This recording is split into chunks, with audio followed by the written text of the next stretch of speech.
Yuck Mouth TV, yada da.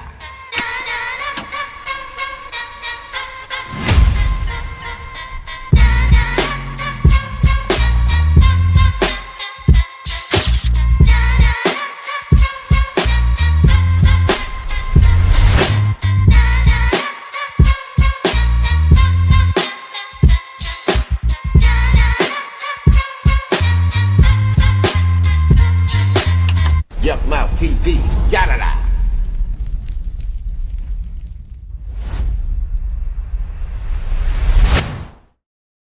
Yada da boy, Yuck Mouth TV, subscribe to your gizzard, man. We back in the building, WTF Weekly, man. Your host with the most cool, I don't smoke back in there. He's out, Yuck Mouth, you dig? I see the chat in the building, man. The real big Texas on the flex. I see you, boy. You know what I mean? Miss Mozzie OG, I ain't seen you in a minute. She back in the building. What's up with Miss Mozzie OG ski? You feel me? Who was the first on the tap in? Yeah, Cypher, man. First, you definitely get the screen, Mean Gene. You dig? I gotta put it up on the screen so I can see y'all on the flat screen so I can really read it. But hell yeah, man. Iceman drop. Iceman drop. Burr. It's cold out here. It's cold. You gotta do your hands like this. You know what I mean? You gotta look like New Jack City. Living just enough in front of the garbage with the heat, with the fire coming out of it. Just enough for the city. Yeah, it's getting cold outside in the summertime, man. Drake has officially dropped Iceman, the most anticipated album from an artist in a long time. He didn't just drop one. He didn't just drop two. He dropped 3 albums. 3 of y'all, all 3 of y'all. He dropped 3 on y'all dudes. And y'all, you know what I mean? He dropped 3 on y'all haters. He dropped 3 on y'all, man. Tonight we gonna react, man. See how the celebrities feel, see how the fans feel about it. Yeah, we gonna get y'all reactions, man. I'm gonna tell y'all my reaction too, man. I gotta get my co-host in this thing. You feel me? Once my co-host pull in, we going in, man. But chat, how y'all feeling about the album, man? Thumbs up or thumbs down, the 3 albums, you know what I mean? Yeah, let me know how the chat feel, the gang, the nation, you know what I mean? Somebody says a classic album, good shit. Young Cotty, okay. He said, I ain't hear him, okay. He said, I like some of it, okay. That's what's up, Big Texas. He said, I like some of them, that's what's up. He said, it's okay, okay. Certified poop. Okay. This is somebody that said Waste Management Records. Okay, hey, the gang in the building, Sid Committee in the building. They kicking it off early, straight from the rip. Pa, pa, pa, pa. They got their guns loaded, man. Reese, what's up, sis? They say, y'all ain't heard it yet? He said, Drake a ball hog. Bro said the ice melted. Oh my God, man. It's ugly out here, man. Said dumpster streaming. Drake did remake Mac Dre Too Hard for the Radio. Was interesting. Yeah, we gonna speak on that too, man. I gotta get my town nigga up in here when we speak on that, man. I gotta, you know, we gonna speak on that. We definitely gonna speak on that. But yeah, I'm gonna get the gang in the building. We're gonna talk our ish, you feel me? But yeah, he did do another Mac Dre kind of shout out. You know, he did Forte last time, but he shouted out Mac Dre with the Forte bars, you know what I mean? So now he went full Mac Dre on this one. Okay, my brother.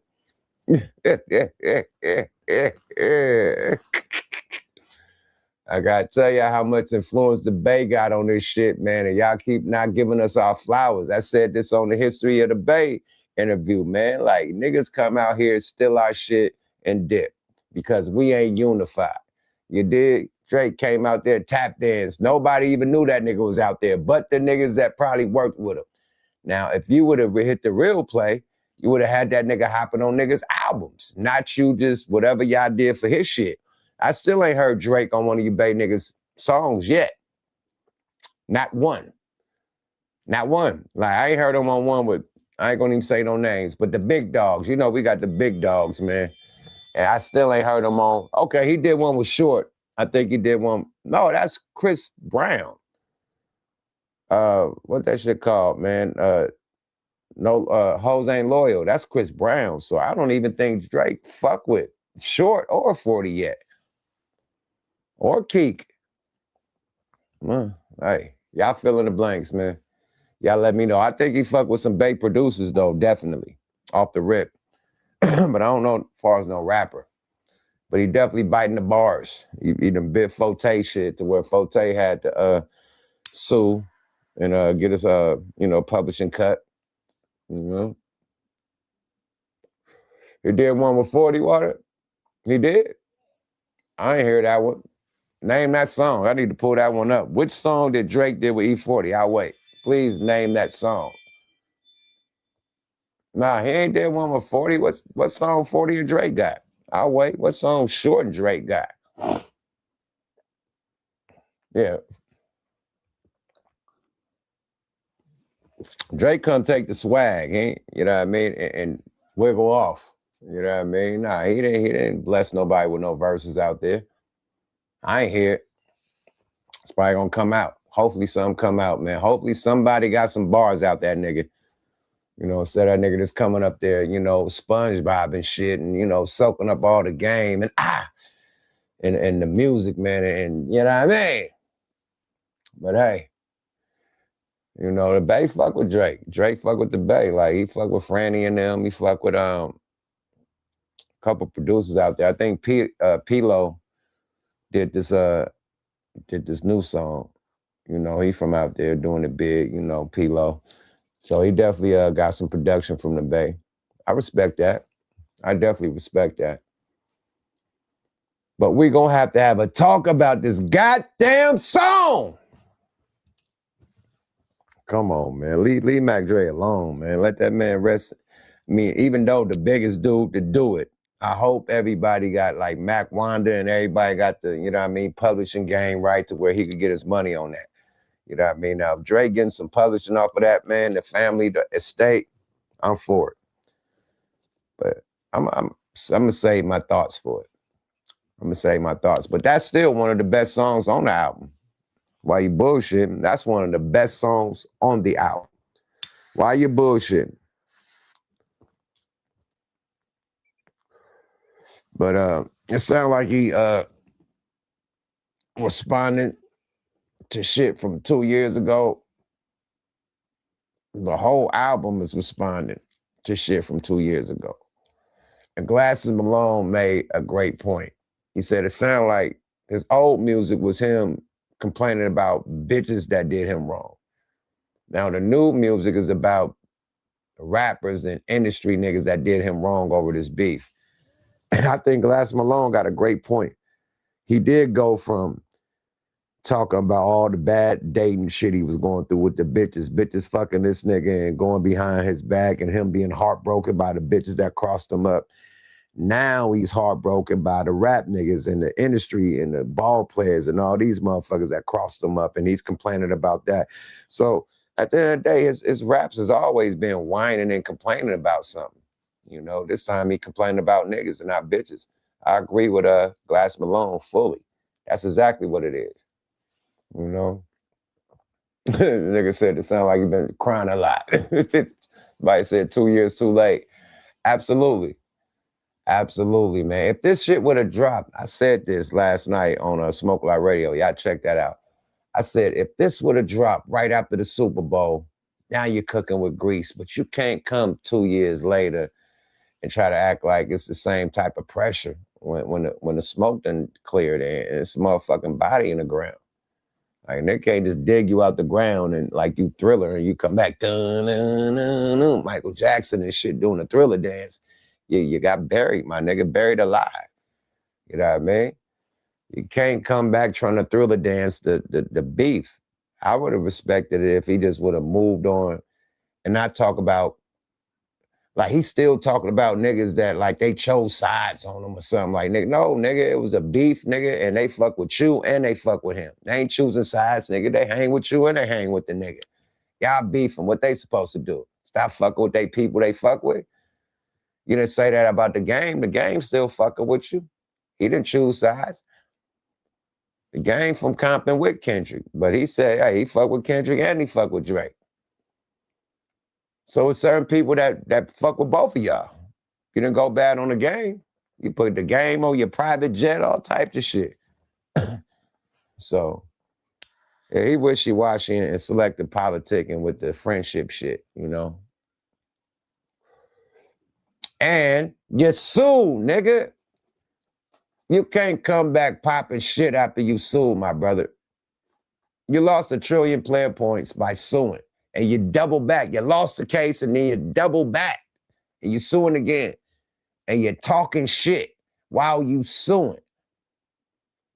No nigga has ever sued anybody in a hip-hop rap battle in fucking life. This is the first that's ever happened.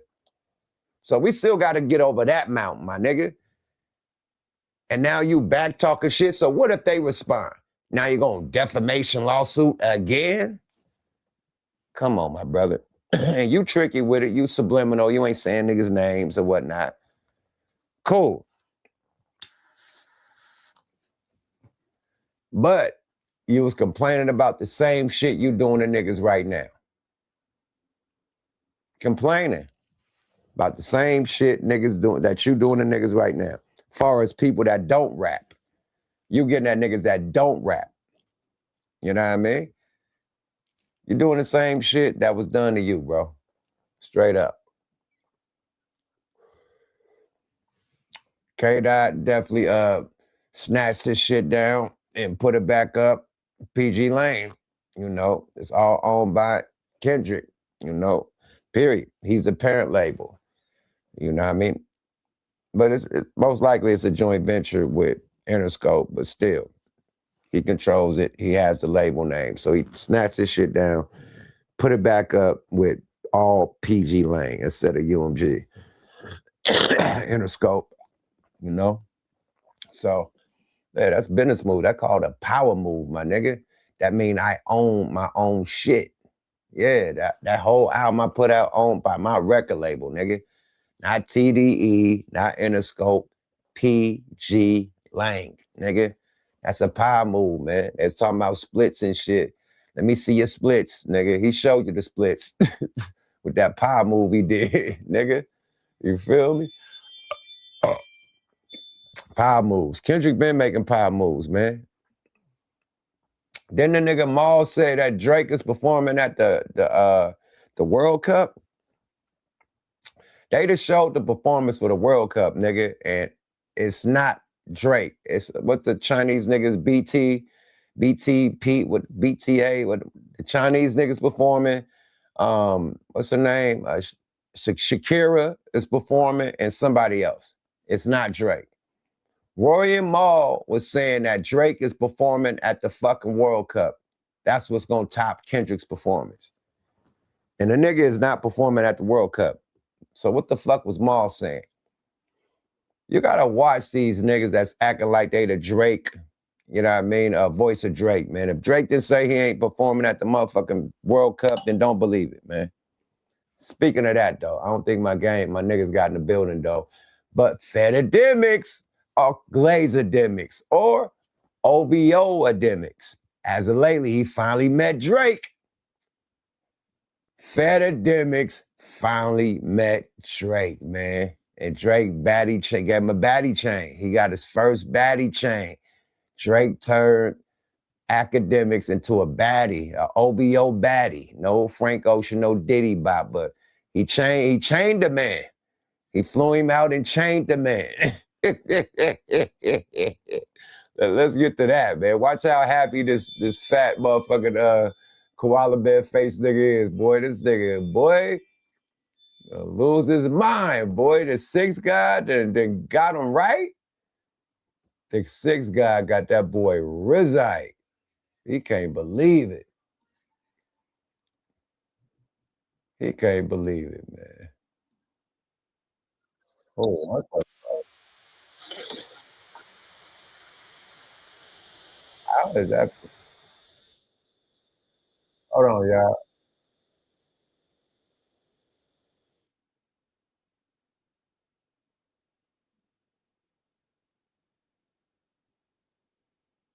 What the fuck?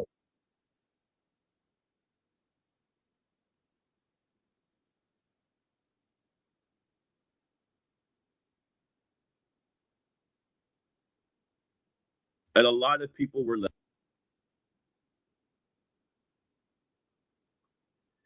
How the fuck? My bad, y'all. I don't know why the fuck that's you playing. My bad, y'all. Get my content together, man. This shit's some bullshit. Stop sharing shit. It's my bag, y'all. Technical difficulty. Shit. Yeah, we're smoking with the boys. Zeus last night. Absolutely, man. Come on, man. We did it big for Cletus Mac last night. Big recipes to the Mac, man. You know what I mean? We had to do it big for Digital Underground, man. Shock G, and my nigga Cletus Mac, man. You feel me? Yeah, man. Real one. You know what I mean? Business, man. I could go on and on about my brother Clee, man. One of the ones, man. One of the ones, man. Super solid. But we did it big for our brother last night, man. We had everybody tap in, a few people tap in from DU, a few homeboys tap in. And yeah, it was a great, great night. So y'all check that episode, you know what I mean, right after this, you know what I mean? But yeah, let me get into some content to my co-host pull up, you know what I mean? MJG and Net Weezy. You feel me? Bro Rilla, what the fuck is that? Okay, I mean, this not it. Let me get my shit right, y'all. Y'all hold up with me. Y'all hold up. Hold up. Oh, God damn. Where is this shit at? I think I damn near just lost it. Say it ain't so. Come on. I had it. Man, that's bullshit, man. Let me look for this shit, man. My bad, y'all. I just had this shit. Let me go in my history. And my history will have that motherfucker right there, Pooh Bear. How did I get Bro Rilla? The fuck? Here we go. Oh, boom. There we go. I found it, y'all. Here we go. Let's get to the content, man. Glazerdemics finally gets his goddamn Chizang. Hey, man. Feels good to be with Daddy. Daddy's home. This nigga. Boy, watch this. an appearance in Iceman episode 4 and also reacted to the album was Academics. Academics finally got to meet Drake. Drake finally linked up with Academics and gave him his chain. Come get your baddie chain, Academics. Come get your baddie chain. After all of the glazing, after all of the... Look at this nigga. He chained that man. He chained him like a hoe, boy. He chained the man.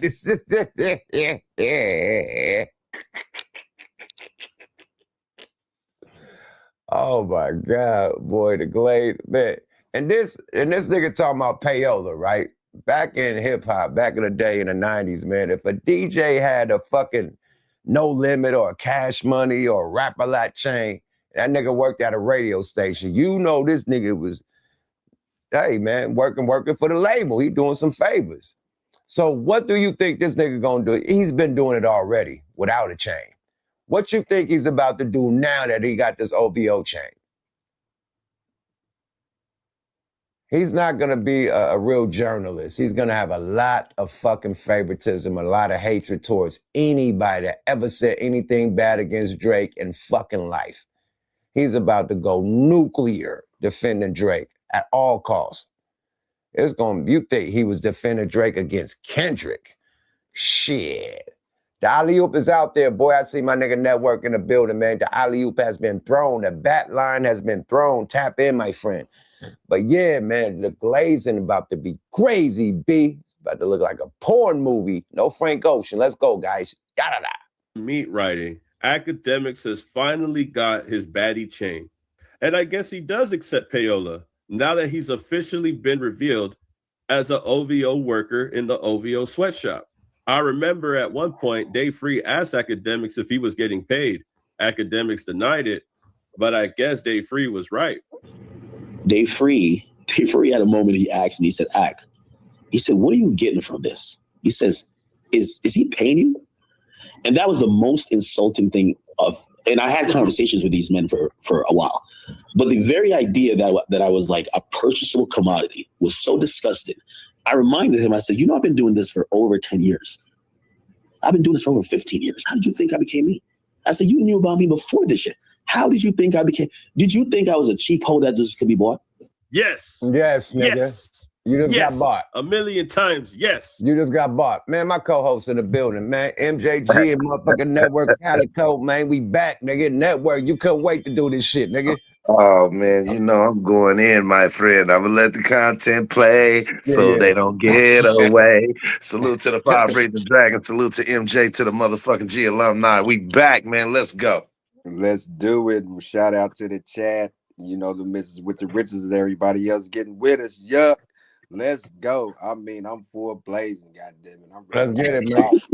Let's get it, man. Look how this nigga, you see this nigga got a chain, right? Hey, you academics, an OVO chain. It's over, nigga. Watch the glazing. It's about to be at an all-time high. He about to shit on anything that's going against Drake. Anything. Hey, he finna build an owl's nest. He about to build a committee nest get ready now, nigga. It's on. My thing is this. Get ready. I got some questions to ask. Let's go, y'all. Of course we do. Of course we do. That's the reason why Drake had got you the baddies chain. Drake got you the baddies chain, and now you're celebrating right next to your boo. You're celebrating right next to the man that you've been glazing for years. Dave Free asked you, is he paying you? And you said, I'm not a cheap hoe. But it looks like the cheap hoe is right next to his pimp. Let's just be honest here. And even getting the baddies chain from Drake did not stop academics from falling asleep and feeling exhausted from listening to these weak-ass albums. Look at him, bro. Look at him. He's falling asleep. He's falling asleep. He is fighting his sleep right now. It looked like he took 3 teaspoons of NyQuil. He took Z-Quil, and he took 4 tabs of melatonin. It looks like he is falling asleep, fighting his sleep, just to stay up and listen to this album. And now you could really see that academics has been compromised the whole time. It is obvious, but now it's just in plain sight. Getting the baddies chain, trying to act like these albums are good when you are falling asleep on your chair, trying to listen to this piece of shit music. Let's just keep it 100, bro. Compromise. Kendrick, Dave Free called it a long time ago. Now another. That nigga look like he about to pass out, bro. And he done did this on a Drake album before. Fell straight to sleep midstream, nigga. Listening to Drake. Probably 3 or 4 times. He probably listened to all 3 albums 3 times a piece. I told niggas earlier when I listened to that shit, I started nodding off listening to this nigga rant. Sing and cry at the same time. Now you singing and crying at the same time. I'm gonna get this woodchuck face nigga out the way first. You baddie bitch. What you call him, a deep face, a chunky face? Yeah, nigga, you been sliding your mark ass up and down that goddamn Canadian pole, nigga. And finally, hey, yeah, when I seen he gave him the chain, the first thing I thought about, I started hearing that song, Love Lift Us Up Where We Belong. And I thought about an officer and a gentleman. When that nigga came in there and got the bitch and swept off her feet, and everybody started clapping. All you have to do is just stay down. I knew you was going to be a good bottom bitch. Oh, my Lord. Luther came on when he said, ooh, Lord, fuck that nigga. wakes me up every day. But look, this is payola at its finest, because look what he did to what's the nigga name? What's the nigga name? Dean, what's the name? Something to Don? You got me. What's the name? Something to Don. Something to Don. Ben the Don. Anyway, Ben the Don, or whatever the nigga name is. Remember he did the stream with him, right? He blessed him with a fucking Phantom, right? Ben the Don. Mm-hmm. He gave him a Phantom, nigga, a electric one. He gave him the Spectre, nigga, the electric Phantom, nigga. After they did that whole streaming, when they was Iceman streaming with all the backgrounds and shit, all the fucking mountains and forests and shit in the background, that nigga gave that nigga a electric motherfucking Phantom. Now, hold on. Now he get a nigga a fucking Fedidemics a chain. You paying niggas, bro, to represent your shit. Mhm. Them niggas ain't That's gonna a say fact. nothing bad about your shit at all. They ain't gonna have one bad, even though they could feel like, oh, this shit got me going to sleep. They ain't gonna say it because you done paid niggas that say good shit about you in so many words. Yeah. Yeah. Pay all that is fun. He ain't taking that chain off. He gonna have a ring around his neck for real. Goddamn, he ain't never Yeah. taking that chain off. Yeah, Maniac. that Go nigga's ahead. not taking that motherfucker off at all. That nigga get an MRI. He keeping that motherfucker on. He gonna turn that Man, to his choker chain. Goddamn. the nigga said some bitch shit like this, man, like a real bitch. He said he was waking up in the middle of the night like it was a dream and kept on having to go and look at the chain to make sure it was real. And then he said that he had to smuggle the chain back, like he put it back in the box so nobody could rob him or steal it. And he smuggled it back to the States. Like, bro, are you serious, nigga? You Dream. waking up at night and thinking it was a dream and you making sure the chain is there and you make like thinking that that's gonna get taken or stolen, so you hide it to get it back. Like, come on, bro. Did you wake up in the middle of the night? Was your mussy wet? You The punk. nigga couldn't sleep, What you bro. call it? What you call his mussy? That nigga mussy was wet. That's his badussy. That nigga got a That badussy. nigga mussy was wet, nigga. You got a chain from that nigga's like, nigga, I promise you, a nigga gonna have to shoot me dead to get me out this motherfucking chain. He was singing Keisha Cole and Jeezy all night. Oh Dreaming. man. This shit is Nah, man. disrespectful, Somebody, hold man. on, man. Somebody said they offered this nigga $2 billion. You out your motherfucking mind, bro. What? Don't let these little TikTok niggas. It's an old TikTok nigga like, oh, you know what? Drake is gonna do the biggest move. He just dropped the 3 albums in his deal, and his next deal is gonna be $2 billion, bigger than Jay-Z, bigger than Taylor Swift, bigger than anybody in the industry. Man, Mike ain't getting no $2 billion, bro. Like, stop it. Nigga, out his Nobody motherfucking getting mind, $1 my nigga. billion for a deal, yet let alone 2. The only motherfucker touched the bully, nigga, was the weekend. Man, And that nigga come got the on, best bro. deal of them all, man. These niggas is crazy, bro. No rapper get no motherfucker. He already sold his masters, already UMG on the masters. Unless you could get that old catalog, my nigga. No, that not even, man, probably a Billy, but not no 2 billion. They talking He's not even getting nothing close to a that. billion is talking crazy. Right. 2? That's some Man, imaginary shit, man. Don't believe that shit, bro. Shout out to y'all, weed, man. You know that ain't cracking, man. You know that is not cracking. I Don't care what believe the hype, nigga. they ain't nobody even putting that much around rap music. They don't care who you are nowadays. It's not happening. 1 billion is too much, nigga, for a rapper. A million is too much for a rapper right about now. You know what I'm saying? Real shit. He dropped 3 albums. That right there, that's a fairy tale in itself. Bruh, a nigga dropping 3 albums in one day is saying, I'm gonna force you to listen to me, no matter how much you don't like me. We're not gonna like you anyway. I don't care. I quit fucking with Drake once he starts suing niggas for losing a battle. Me And too, man. all of this rant, nigga, you attacking niggas that ain't even rappers. Like, quit ranting, nigga. You sound like a nigga in a motherfucking tub with some slow music playing and a candle burning and a fucking razor in your hand. All right, man. Let me holler at the Real Big Texas. The Real Big Texas said it sounds like a lot of hate. I'm just keeping it real, my nigga. What industry rap nigga has ever got $1 billion?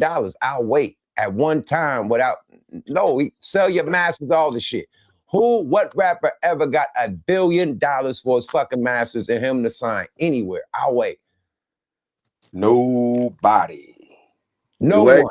Nobody. No singer, nigga. Not even Taylor Swift got $1 billion for her deal. She's the biggest. Not even Jigga Man. Nobody. What are we talking about, man? And you talking about $2 billion, nigga? That's not, man. Man, fuck out of here, bro. Beyonce ain't got that. That ain't hate, man. That's just facts about music, That man. nigga Texas drunk. Right. It ain't that much niggas money in out the they industry, fucking right? mind, bro. Right.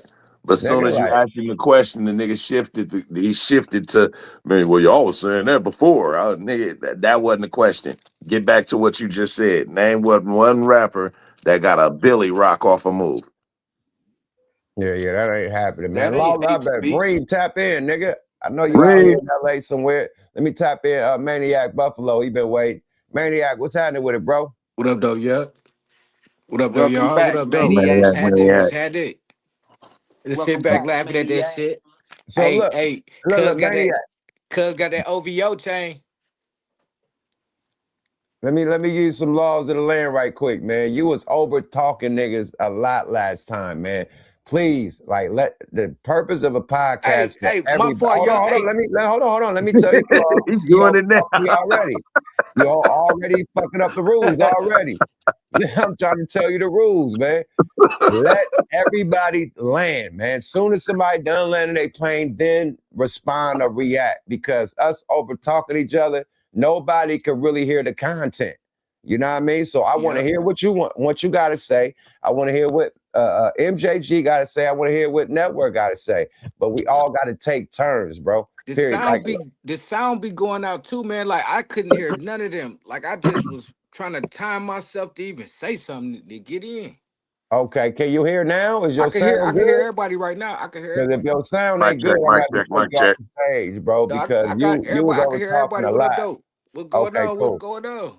Okay, now say what you were saying. Go ahead, brother. I was saying, oh shit, buddy got that fucking owl chain on, boy. You can't tell him shit, boy. Can't tell a nigga shit.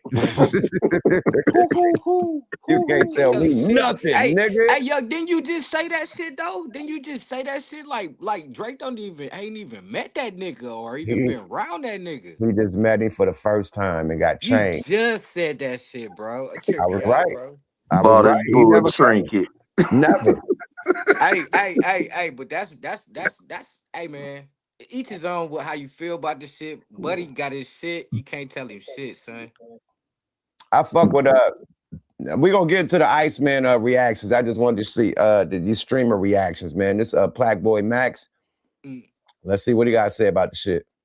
The reactor was definitely Black Boy Max. When he listened to this album, he had a lot to say. He has been a Drake fan. This is somebody who's enjoyed his music, and this is what he's had to say. Off first listen, because this is just the first listen. I don't know. I feel like there hasn't been that many standout songs. There's been a lot of good songs, but not that many standout songs. If I'm being honest, this is a nigga who's been listening to Drake for, a decade and a half. There's not that many standout songs off the first listen. And in my personal opinion, I feel like if he just made one project, I mean, shit, it's obviously he's trying to get out his deal, whatever he got going on. And remember, this guy has a whole igloo in his room. He got penguins in his room. He got snow in his room. He is really trying to listen to this album. And that's another thing that he had just brought up that leads to a good conversation. Drake put out 3 albums, and every single album is under Republic Records, a division of UMG Recording, meaning that every single album that he put out, they all are signed under UMG. People thought that he was going to do a Frank Ocean where he dropped an album and dropped 2 more independently. You can't do that. After what Frank Ocean did, nobody is able to replicate that. Nobody is able to do that anytime anymore. All of these albums are going in the pockets of Lucien. All of the money from these albums go directly to UMG. Don't let anybody tell you otherwise. He literally rapped about it, but it's like, fuck, bro. Like, I'm a real fan of this nigga music. I just wanted the best project possible. How hard he went for the rollout, I genuinely thought he was going to go that hard in curating just the best album, but it felt like he just putting shit out. I don't know a little bit. Yeah, y'all know what I'm saying, though? I don't know. It sounds like a cool idea, like 3 albums. Like, I don't know anyone who's ever dropped 3 albums in one night. Yo, this nigga actually got snow on the floor. That's crazy. I'm looking at this shit like, bro, this nigga is really invested, my nigga. Oh my Lord. This nigga cosplaying. In the history of rap albums being let out, I ain't never went and frosted my motherfucking floor. And you know what I mean? I ain't never went NWA'd myself or Scarface myself out, or you know what I mean? I just went and got the shit and played the shit to death till I knew 5 songs by heart. You know what I mean? Bruh. This shit right here is ridiculous. I didn't, Die hard fans, boy. I didn't have rap posters. You need them type of niggas. You need them type of niggas around. Shit. I didn't have rap posters on my wall as a young nigga and all that, like everybody else. That's normal. But that type of shit, That's some Stan shit right I there, was my about to say that nigga gonna nigga. kill somebody. Nigga, you might as well have a picture of Drake with his shirt off on your wall, nigga. Oh shit. Oh Reem, what up shit. with it? You too invested, my nigga. Reem done hit the stage. What up with Law Library, man? What's happening? Uh-oh. I'm checking Obey the in. law. What What's it up? do, What's happening with Reed? Rick? What up, though? Hey G, what's poppin' with y'all boys? What What it up, do? And What dog? it. it do? What's Yuck up? said, Yuck said we gotta land, right? I'm gonna say something real quick. It's possible for him to get that billion because the game done changed. When Hove was doing the Rock Nation shit, niggas said he wouldn't get that 150 million. If you remember that, when he was trying to first get that 150 million, nigga said he ain't no way he was getting that. Remember, Drake is a 360 nigga. So if a VC giving you a $1 billion loan, it's still a loan, Mm. and he's still the biggest artist, streaming artist in the game, who hasn't toured in America in the last, what we call it, 2 years, since Kendrick ran up to Europe, right? So they a lot of money was lost from that touring. A lot of jobs was lost when that nigga don't tour in America. So he gonna use that strategy. That was a strategy from him not to. I ain't touring here. Y'all gonna lose a lot of money. I'm going to Europe. I'm getting money over here. Whatever the situation is, it's still a loan. It's still an investment in whatever new catalog he could create, whatever 360 shit he could do, whatever they gonna pull out his ass. They still own him, and if they invest in him, he still gotta do what he gotta do. So I think the nigga could get a B. I don't know about the two. They devalued the nigga. He was probably worth about two before Kendrick washed his ass up. Mm. Hey, man, can I respond to that? But of course, Hey, two responses, right? The first response is when you said a lot of people lost jobs because he didn't tour in America. That's totally false.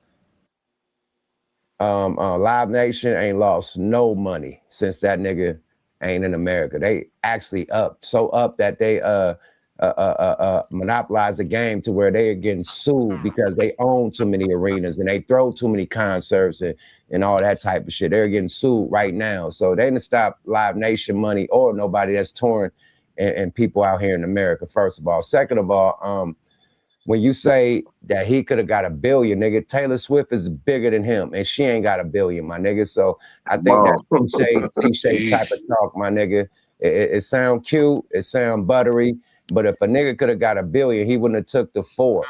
Period. You said he was worth $1 billion before the Kendrick battle. Well, if he got 4 before the battle. So if he was worth more than 4, why didn't he take more than 4? That's a lot of streaming he gonna have Hey, to do. Yuck, what you think? What you think his whole catalog worth right now? What you think he could But get for this that shit? catalog is already sold. yeah, he He don't already own it. sold it. The Yeah, man, Lil Wayne sold that catalog already. Oh shit! yeah, So that was that. Don't forget he was Young Money, and Right, that's Yeah, a right. lot of streaming he got to do. Wayne and Baby sold those masters already. Wayne, Baby, and Slim sold those masters already. Right. So they already got the masters. This going off the OVO, off his OVO label right now, and the new albums he dropping. You know, so to be a bit, nah, bro, that ain't that much And how equity, many? How bro. many? How many? How many albums he in with them? I think that's why he dropped the 3 albums in a row to finish Yeah, up this deal with Okay. with um, uh with let me let me kind of respond to that a little bit, Yuck. go ahead, So go ahead. when somebody like Drake does a tour, right, and the jobs and the work that's involved in that, right, we all know that's economy. That's why they don't deport niggas like fucking what's the white boy name when he was catching them charges from Canada? Um, what's the little white boy name? Um, Justin Bieber, right? Ah. Remember, Okay.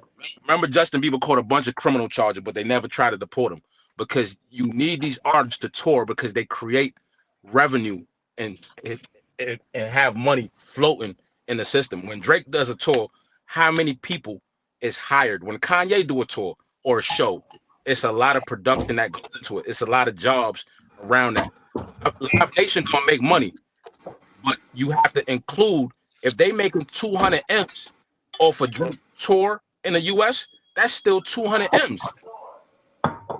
well, here's what I'm gonna say about that. Live Nation got production employees for a tour. if any jobs would be lost, it'd be by who he hired personally. Because Live Nation to keep it moving with their production.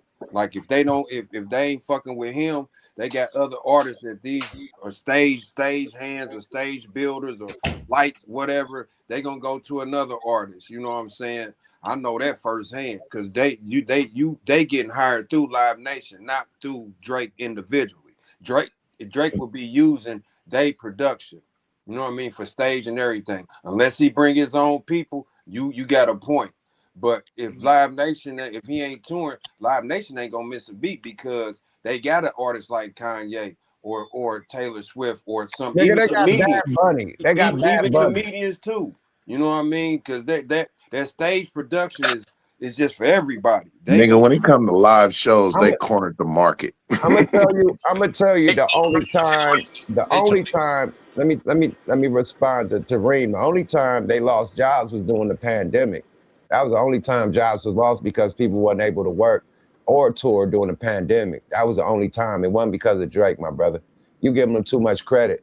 You know, I know what you're saying, that he could have added a lot to the economy. I agree with that. But far as people getting fired and shit and it slowed down, nah, not at all. Not at all. I probably misspoke when I say like loss of jobs, but we lost revenue, right? So what a Drake tour doesn't have, the ticket sales. Remember, they merged with Ticketmaster at Live Nation. Live Nation, I believe, bought out Ticketmaster. They created a monopoly, as you said. That's why they getting sued. Duh. Right. Drake, one of them motherfucking Kanye West motherfuckers. His tour is gonna kill, boy. I don't know if y'all doubting that shit, but that nigga tour dates is gonna be mania, boy. I said it will help the economy. Definitely. It's gonna go crazy.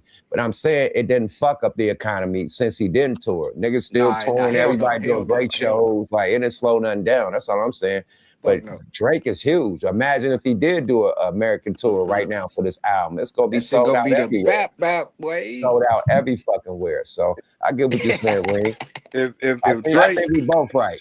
Yeah, y'all both right. If Drake did his individual tour outside of Live Nation and hired his stage shit, Reem, now that's what you're talking about. He ain't gonna be able to employ nobody because he ain't doing shit. But if he gets signed a contract under Live Nation, he's using they shit, they people, they stage, they whatever. Now anything he want to add, he could probably pay for that and hire his hired hands to do whatever. But Live Nation is providing all that. You know what I mean?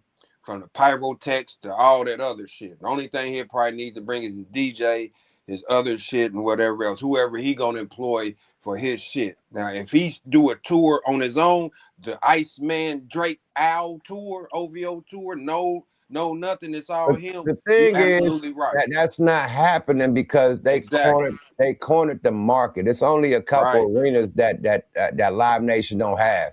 And when Kanye tried to do his tour with all the arenas that Live Nation didn't have, they still shut that shit down. He had agreements with all the other arenas or whatever, and Live Nation came in and cock-blocked the whole shit. So when pull the plug out the box, when you try to work with them, they still got relationships to where, you feel me? We already got these arenas for these dates. So you can't get them. And you're not going to get them. You can't pay us enough money to get them. Let me land this plane, right? So I just did the Google shit, right? And they took losses of $200 million in 2024 from losses from tours, and another like. Is that overall or with Drake? Now I did that, and then I said I specifically asked. It says yes, Drake directly influenced Live Nation's overall financial momentum during this period, serving as a massive revenue generator through his highly successful global tours. Rather than contributing to Live Nation's cycle, Drake's massive touring schedule heavily boasted the record-breaking annual revenues and profit margins. But Drake was on tour at this time. You forgot that part of his 360 was the tour. That's why he had to do so many tours and shit. So you act like he wasn't touring with Live Nation at this time. What I'm saying is, in not being in the U.S., when you take that money and say, all right, I'm not fucking with America. He did do shows in the U.S. before that. Before the I know what you're saying. It cost him it still cost him 200. It still cost him 200 million with him being gone. Yeah, I see what you're saying. I'm talking Nigga, about they got Taylor Swift, my nigga. They got Bad Bunny. They got all types of other superstars, my nigga. Yeah, Like he that's just because of contributed the to that economy, my 200. nigga. You're talking about economy where the people ain't doing so good. You know what I mean? So the tickets ain't selling as much. That's the economy, bro. That ain't got shit to do with Drake, bro, at no, all. what I'm saying, if he's touring, the money that they're making, they're gonna make 200 M's He in the was US. on tour during that time. Like he stopped touring during the beef, my nigga. What he's And saying, he Yuck, was though, I touring see what during the he's beef. saying. I That's see when what the he's nigga was saying. passing out money overseas and shit. And people had signs like Drake, help my mama, get out the hospital and shit like that. He was giving out money on them shows, nigga. Remember, he was Overseas, on tour. yuck, you gotta listen, right? Overseas, he's doing that. He stopped doing shit in the US after Kendrick spanked his ass, right? He basically boycotted and said, I ain't coming over here no more. He ain't been over here doing shit. I see what he's saying. I see what he's saying. Yeah, all he's saying is, since Drake left, it cost Live Nation 200 million. Oh, my What? nigga, all my Not nieces, directly. all my Not nieces, directly. wives, all In the my US. sisters, nieces, my aunties, nigga, everybody I know went to Cowboy Carter shit, man. She tore shit up, but Beyonce just woke shit up. What are you talking Yes, about, bro? yes, Everybody had cowboy boots and yes, cowgirl hats and yes, shit on. What are you yes, talking about, man? yes. Yes, Guess they what, y'all? Like, did. bro, Guess what, y'all? like we They needed did. Drake to do Guess what what? Beyonce did. Stop. Guess what? Now you're going too far, Hey, bro. Yuck, You're is Nah, going it too safe to far. say that they lost half of that money because of Drake? Because of Drake? No, not Hell even. no, No, just Not bro. that even 200. half. Just that 200. common sense. No. If I Just don't put the work on the block, it can't sell. He was If touring. That's But why it's you other wrong. work He was on the touring block. during this It's whole more than time. him out exactly there. that I that mean, it's 200 some they shit that they lost. lost 200 That, M's, look, but that, Yeah. that you say it 200 ain't they even, lost. not even half of that shit is because of They Drake. made it back. They made I'm it back. They made it no, back off. They made it back off. They made that back off the weekend in Atlanta. Them 4 listen, days. Them 4 days. Beyonce did that 200. What they might so have lost it, but they got it back. it's They not got about that shit back. it's not about losing. What I'm saying is not Beyonce always going to tour, right? Whoever they had, they already had, right? They didn't go out and find new Oh, people because Drake stopped doing it. They just okay. lost. Boom, boom, boom. Okay. Boom. There you go. You said Drake stopped doing it, right? But Kendrick did it. He had the biggest selling tour ever as a rapper over Jay-Z, over Drake, far as numbers that was made on the tour. Made over 100 and something million for his pocket, not what the tour made, for his pocket.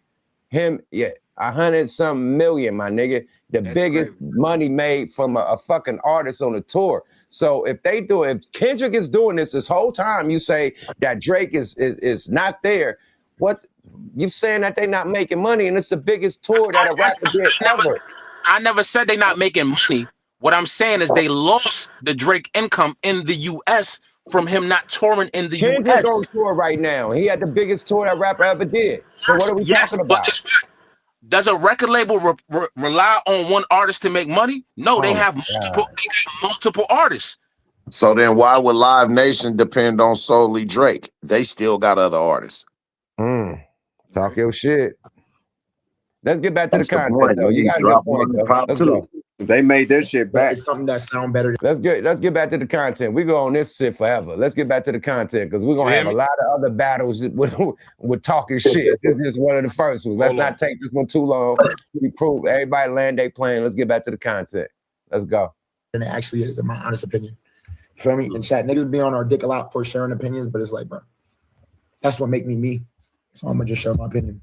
That's just A real Drake fan out here saying that it was a bad idea. It was not good at all for you to do it. And it just seems like you were putting out 3 albums just so that way you could get out of your deal with UMG faster. You are trying to get out of your deal so bad, you are willing to make shitty music and put it out just so that way you could be independent already. And when you're worried about the money and when you're worried about this deal, your focus drives away from the music. That's what it seems like to me. And Blackboy Max isn't the only Drake fan that has came out and talked about this. And if our podcast, another group that is considered Drake fans, has came out and said that they didn't like these albums either. He's lost his ear for melody, bro. I think that's the biggest thing that I can say. He just completely lost it. He's lost the ability to know when his vocals actually sound good or not. Like, bro, I can't think of a song where his vocals are actually just raw. Like, he has such a good singing voice, bro. And it was similar criticisms that we have with some sexy songs for you, where it's like, yo, you're just drowning in auto-tune for no reason. And like, these are people that are considered Drake fans. And I'm only showing you this because they're the ones that are more disappointed than people who would just straight up hate on the album. He tried to play a lot with different vocal effects on these albums, pitching his tone a bit down or trying out these new voices that are sometimes higher pitched. And it was a disaster, bro. From a vocal performance standpoint, super lazy, unenthused. And again, there was never a hook that I heard where I'm like, yo, this is actually really catchy. Like I could hear this on the radio. And that's weird for 2 Drake albums to not have a single one of those moments. Like that was another. Very bad, very bad. And that's what happens when you just try to put a high amount of quantity over quality. This guy has an OVO shirt, y'all. You know this is a Drake fan. You know NFR podcast has always gotten the reputation. What y'all think about what they said, that he lost his ear for the melodies and his singing ain't right? Did you hear that? Did you hear his new album? Yeah, absolutely. I just heard one album. I didn't hear the other 2. I ain't gonna lie. I just heard Iceman. Oh, that's the latest one. That second one with the chicks on it, not to cut you off, Buffalino. Hey man, that shit is trash. Him trying to sing or auto-tune it. And network, so that's what he's talking about. The other album when he auto-tuning and shit. I ain't hear that one. Shit. If he did that because he mad, he should have kept that shit in the vault. For real, cause that ain't a stain on UMG. That's a stain on you. You the one making the music. We gotta hear that shit, and he could have kept that shit, man. Like what Kendrick Lamar was able to do was successfully build a mansion inside of this nigga's mind to where he can't focus on making the music that he used to make at the level he used to because of him still trying to respond and plead his case to the battle that he does not want to admit that he just got washed in. And it's because of that he didn't try every tactic. He didn't try to respond. He didn't try to send cease and desist letters. He didn't try to sue motherfuckers. He didn't try to copy niggas shit by naming this shit The Heart. He didn't try to drop 3 fucking albums. He's spiraling. He's spiraling. He went sensitivity with that shit, and it didn't work. And if it's old music, you should have kept it in the vault and just dropped a 1 double album. And then you did a triple entendre that wasn't nothing. Hey man, like it was a waste of his. Niggas don't want to hear that shit, man. Don't nobody want to hear that shit. Don't nobody want to hear that crying shit too. Let me say this, right? You absolutely right about living in the nigga head, but this is what happened to Ja Rule, right? Where he tried to adapt and adjust. The other part of the business is dropping 3 albums in the streaming era. The nigga French dropped 15 versions of the same album on his last album. This is the streaming era. You got to drop more in order to make something. So everybody right now, we talking about what we talking about, and niggas actually streaming the shit, which I haven't done.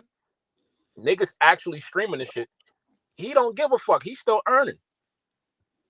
Clearly, it's to get out of the deal. Let's not forget that. He dropped them 3 albums to finish getting out of that UMG deal, because I ain't gonna give him that, because he dropped a whole catalog so he can hurry up and get rid of. Remember during the Kendrick shit, he dropped a whole mass of shit that was shit. You know what I mean? So that toilet is still flushing of the last shit, and he filled it up with some more shit. Can I answer a question right quick? I want to ask you a question too. No. The chat. Somebody in the chat said NBA YoungBoy tour did more than Kendrick. That's absolutely false. NBA YoungBoy did arenas, and Kendrick did stadiums. It's a difference. Stadiums is like shit, anywhere from 60 to 100,000 people. Arenas, 15, 30. You know what I mean? 15 to 30. He talking about people. Money, or they talking about attendance? Venues. They talking about venue. Probably both. But no. At the end of the day, Kendrick is the biggest tour, bigger than any rapper ever, man. So it's two different sides of the coin. But NBA YoungBoy definitely did it big on his tour. He also did his thing. Did his thing. Now let me ask you this question. You being an OG in the game, you being an OG in the game, and for him to drop that shit like that, and everybody's saying like the quality is bad shit. How do you feel like? How do you feel about his performance, about the shit? You know, you got the ear for the shit. How you feel about it? Hold, About Yuck. I want you to answer my question with his question. Does UMG have to accept all three of those albums? I was thinking that too, And Reem. and they have a choice not to accept Right, right, those albums when he turned them in if he's trying to get out that situation. Because right, right, still right, right. they could say it's one album if they want to. Yep. They could say Ooh, it all dropped the same day. You know, now if he would have did it month by month, like let one drop 1 month, then separate it. Now he got, you know, now but the same day.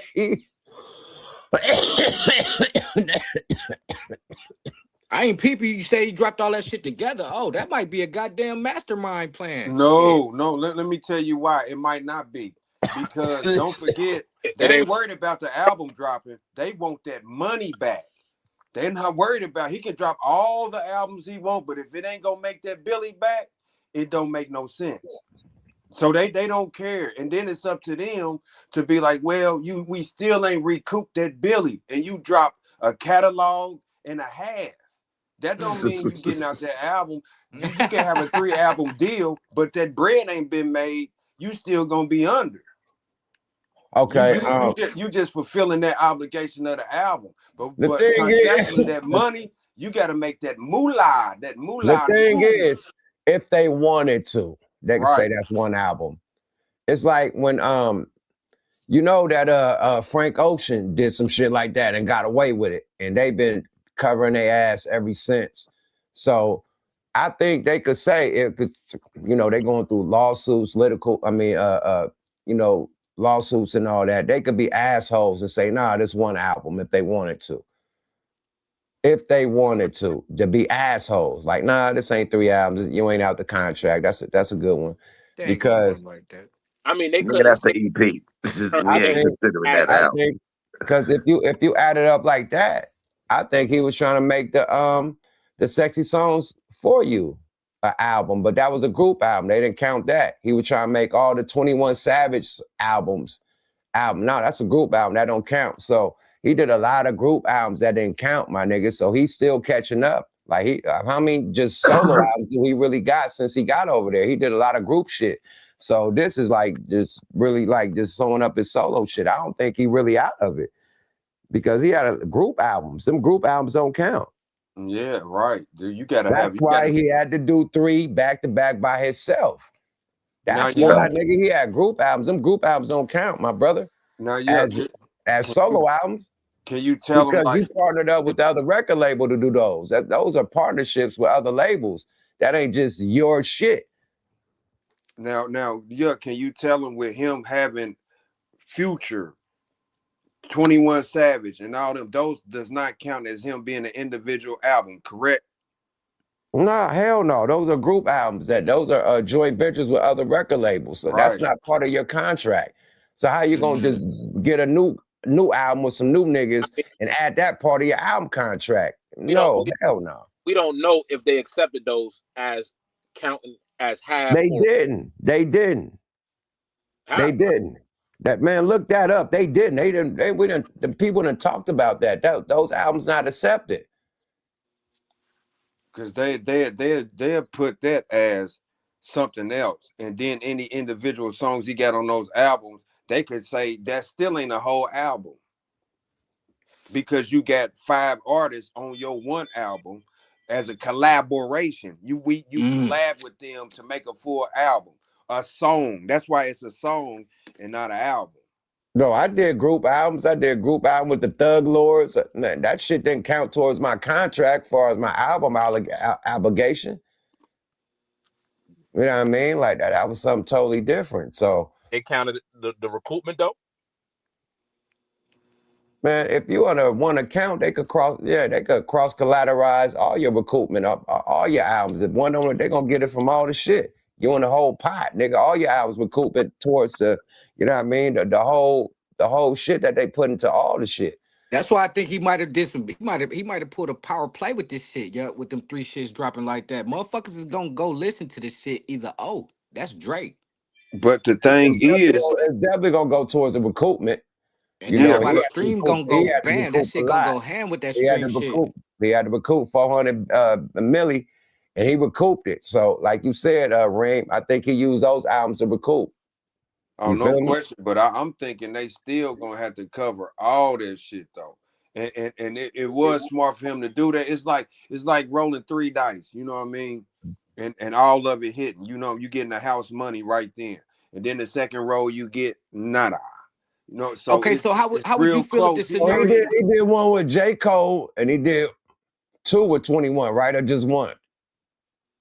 I think he ain't do nothing with J. Cole. He just had J. Cole on the album. Party, just Party Next Door and 24 Savage. He ain't did no Future. He just did Her Loss and the shit with Party Next Door.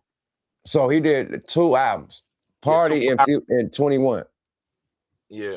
Yeah. So what would our conversation be Future, sounding like? Party Next Door. What would the conversation sound like if Drake only dropped 1 album right now? We was talking about Drake just dropped 1 motherfucking album. What would this conversation be sounding like?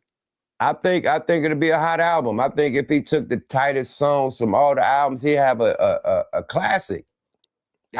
We'd be talking about all shit, huh? I think he spread himself thin, to me. By putting out so much.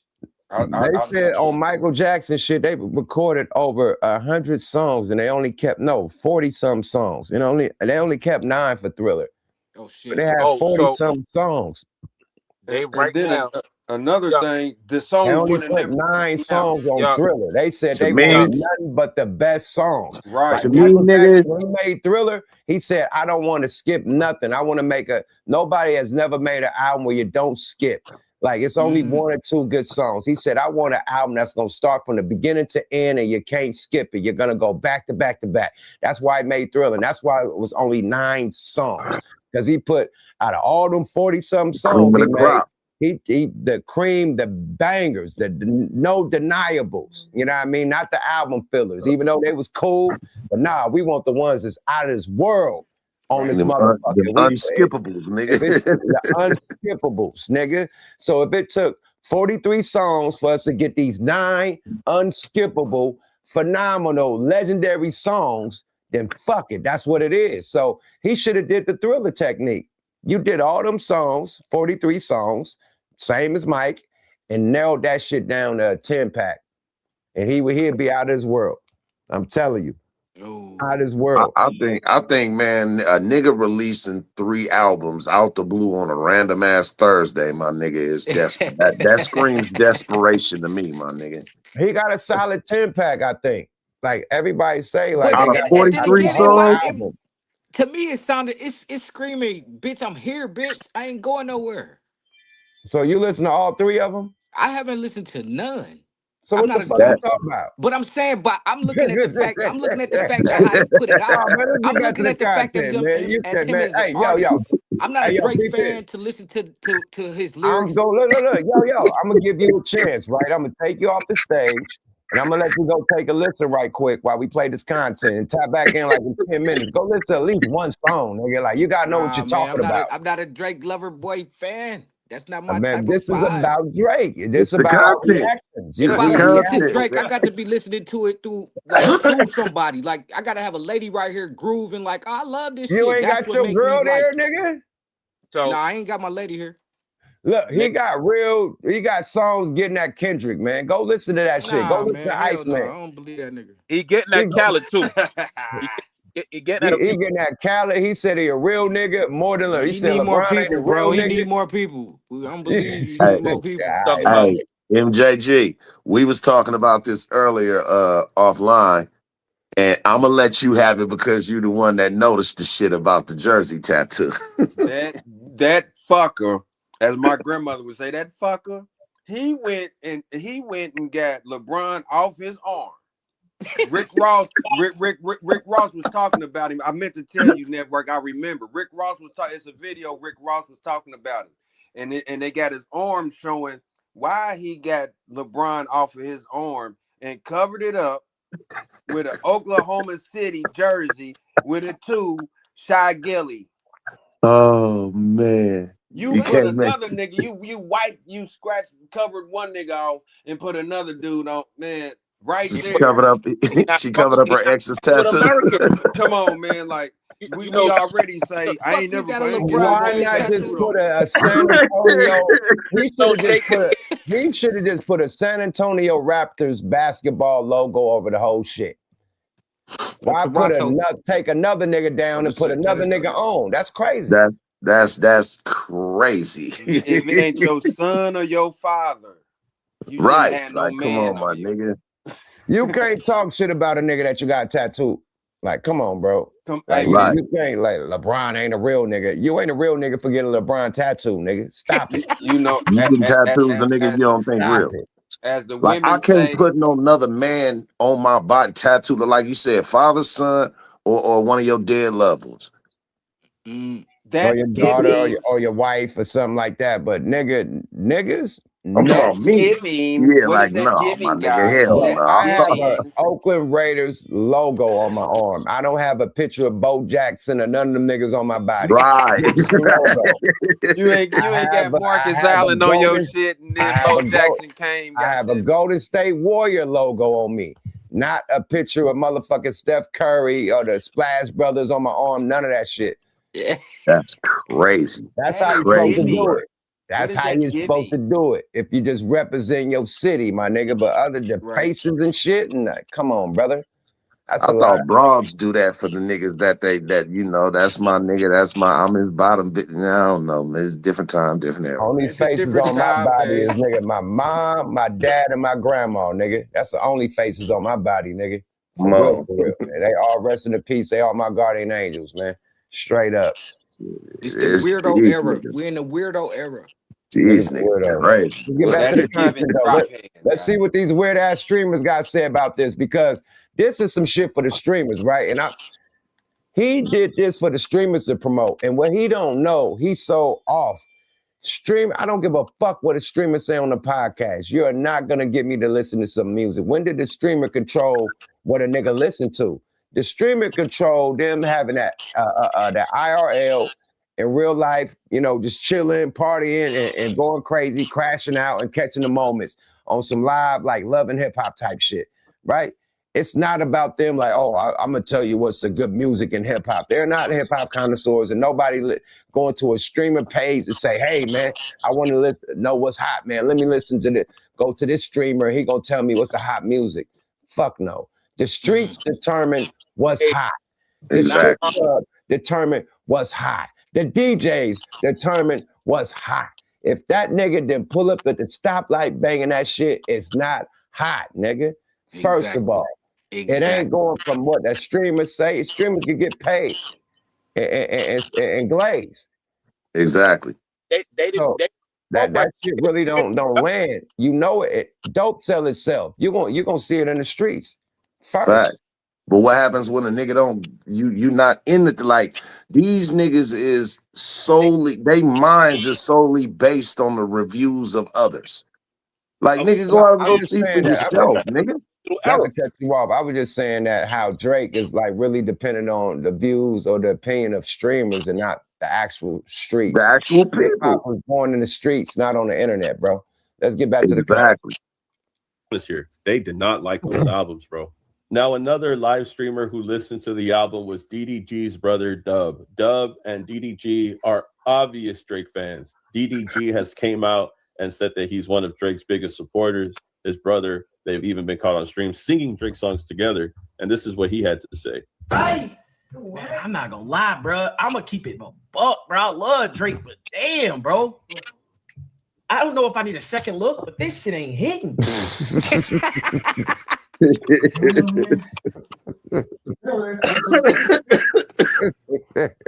I mean, it's cool. It's just this is crazy to see, bro. I mean, people have been expecting this album to do very well. The fact that it's the streamer niggas ain't fucking with it, blood. The niggas that the targeted crowd that you was aiming at ain't fucking with it. Ain't fucking with it. Man, no.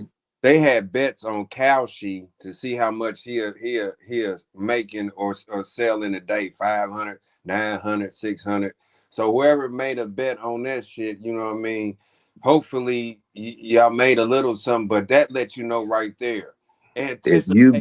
Not like back in the day of Eminem, you know what I mean, where we knew that his shit was gonna sell 1 million. When them niggas dropped back then, and yuck, you know what I'm talking about. It was already projected, not betting, projected. Oh yeah, he's gonna sell them. He done already. They getting platinum plaques before the album come out. Because it shipped platinum already. It already shipped platinum. See, he's and this like y'all said, and I'm going off what y'all said, Reem, and there. You know what I mean? The streaming, and no doubt.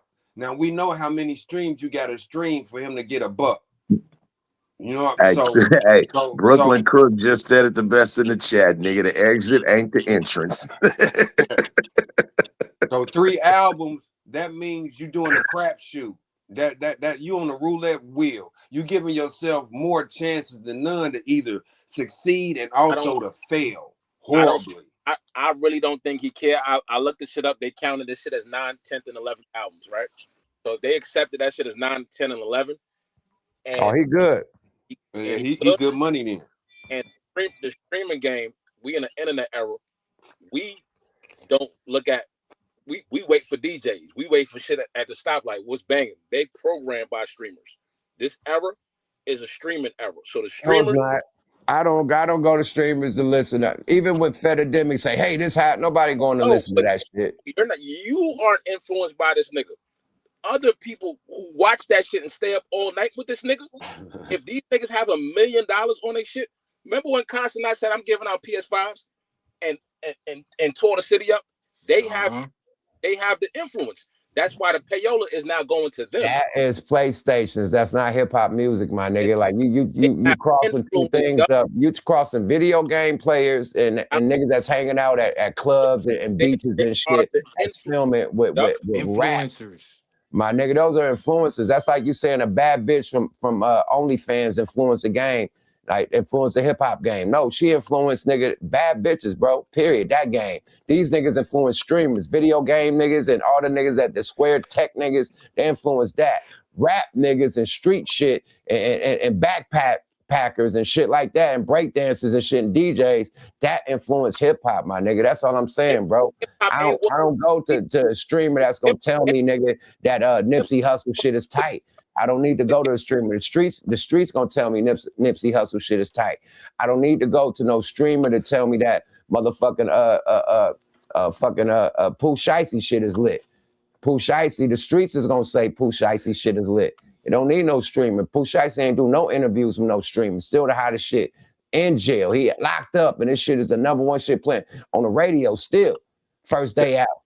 Kendrick didn't do no rollout for GNX. Yeah, that's bullshit. They're not critics. They stream. Kendrick ain't did one interview with a streamer and still beat their ass. Like, come on, man. Like, no. That's what niggas mad about, the rollout. No. Listen, let me tell you something. When Kendrick took the copyright off all his diss tracks, he used internet influence in that beef to take over the whole shit. Once I'm able to monetize off of your shit, I'm gonna play your True, but UMG owned his shit still. UMG owned both of their shits at the time. That's why UMG wasn't tripping. Whoever came out on top, that's what made Drake start suing them. Because he felt like UMG was going behind Kendrick more, even though they was on It's all rigged.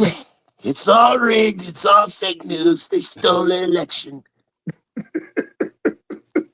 So you know what I mean? That's what's making him dump all these albums, because he want to get from under them, because y'all bought him more tennis shoes and y'all bought him 2 pair of Jordans and only gave me 1. And we came out at the same. Nah, you know what I mean? So he had his milk in his bottle was sour. You know what I mean? And he ain't like that. He didn't like that Kendrick was getting all the whatever he was getting. And he felt like it was something to it. That's why he came with that suing shit. Yeah, he felt like to devalue him on his contract work. He felt like that nigga. So that nigga is a biracial kid. Let Reem land and then go, bro. So that lawsuit, how I read it and what I looked at it like, in my opinion, and reading the law, the nigga basically said, y'all basically try to devalue me and defame me. So that's like me playing football and a nigga knows my contract year and he take my knee out. And he did it for the team. Oh, he benched me. Huh? Or he benched me during my last So season. Nigga benched me a lot. Don't put me exactly, in as much. exactly. So he So sued. it's This what y'all doing, and y'all devalue me. He could have got that bread, or should have got that bread 2 years ago. Now he got 3 albums out, whatever the situation is. No, no, no, no, no, no. Let me respond to that. He devalued himself. He begged Kendrick. He could have just let Kendrick do the fucking Future diss as a response to the Big Three shit that they did. Him and J. Cole did, and just let it be. You know, the best response to bullshit is no response. He the one that chose, like, oh, fuck that, I'm going. And he responded so much, he used Tupac and a fake Snoop to respond. He was begging the nigga, like, hey, what's taking you so long, nigga? What you doing, nigga? You little nigga? Hey, talk about this, talk about that. He was like poking the bear. And then the bear came out and unleashed the motherfucking dragon on the nigga. Period. nigga, So that nigga like that now, movie, The Revenant, nigga. now, after the nigga unleashed the dragon, after you done poked the nigga a trillion times with all your songs and shit, now it's like unfair. You did this, you did that, I'm suing. But you was the nigga that poked this nigga. He just responded to what you did. Y'all could have kept it at that and just keep it moving. But Drake wanted to throw hella diss songs back to back, try to Meek Mill him, and it didn't work, bro. Like Drake did this shit to Meek Mill. Meek Mill's still crawling out the grave to this day. He ain't been the same since. So how the fuck we ain't got no sorrow for what Meek Mill went through, and we got all this sorrow and all this pettiness for fucking Drake, the same nigga that did something to another rapper. He going through the same shit. I don't feel sorry. So Rain, let me ask you this. You said that his lawsuit had to do with saying that Kendrick or the label tried to devalue him. Was that through means of, let's say, like trying to damage his image and his damage his brand by, you know, with the A minor shit and the PDF shit? Things like that, including, and he added the payola shit in there. He started telling on everything. You know what I'm saying? Right, but that was a part of it as far as the defamation of character, the defamation thing, and on top of that, who cleared? We on the same label. The label allowed to jump on a Future joint and diss him in a way because they benefit, right? Either way. So, and he threw a sub on a first person shooter, whatever the name of the song is. The shit was what you call a masterclass of what Kendrick did strategically, of even dropping GNX before the Super Bowl and having a whole new joint and launching PG Lang in that lane. That shit was perfection. It was brilliant. Well, it was brilliant. It was brilliant. Well, I would say this: them albums wasn't made in a day. Those songs was already made. So before they came out to the public, Lucian already heard this shit. Lucian already knew what was gonna come out, and Drake did too. The only person that got offense to what he said on the Big Three was Drake, because he was on the song with Future. Why Drake ain't mad at Future, and he got Future on the song right now. So he was the only one that took offense to that. J. Cole didn't. You know what I mean? He gracefully backed out because he knew what the business was. Then was the only Big Three at the time was Drake, Kendrick, and J. Cole. Only one person took offense to the shit. That's what make that, to me, that's what make it fake. You know what I mean? So now you knew he was coming out with GNX, probably not them songs, but you knew his album was coming out because Lucian had already knew it. They already knew it. That's why he sued Lucian, because that's why he was suing Lucian, because, well, you pumping him more than me. That's how I seen it. I don't cut you, right? So the beef songs came out before the GNX joint. Right. Right. But so, he knew GNX was coming out though. He knew GNX was coming out, and he knew Drake had an album. Lucian, if I own a label, I know when my artist is coming out. It's two different dates. I know that. So ain't no way Drake gonna come to me and say I'm doing something more than this guy. Well, put your album out then. Well, look, MJG, not to cut you, but I asked Reem that question for a reason as far as the defamation is concerned, because how could you make that a part of what your complaint is when you was the nigga that was trying to say that your kid's mother, your child is not really your child, that's your manager's child. Right. You were beating on your wife, like that's not defamation of character. So how can you then turn around and try to make that a part of a lawsuit, nigga, when you was doing the same shit. Is that beating on your wife? You can hear me? Yeah.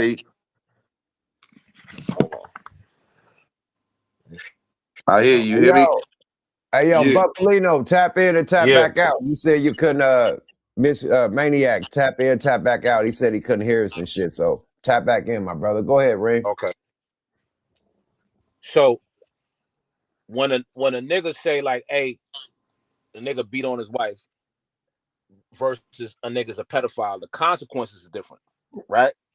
So it sound crazy.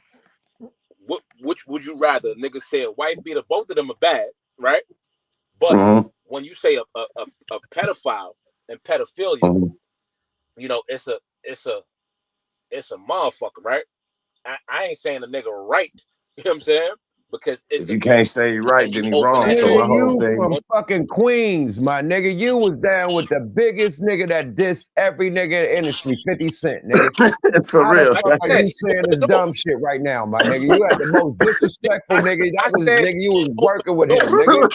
You nigga, that was your crew, nigga. Shout out to Queensbridge, nigga. Shout out to the unit, nigga. You know what the fucking do, bro. Stop playing, my nigga. You had the most antagonizing, intimidating, dissing rapper ever in life, nigga. 50 Cent, nigga. How dare you act like, hey, but what if? The fuck you talking about? What if Ja Rule there, nigga? Stop playing. You heard what I said? I said Drake opened the door, right? So You whatever did. happened, he got to accept that. He opened the door. Once you started calling niggas other shit, and you introduced that, so a nigga, you can't tell a nigga how he can respond.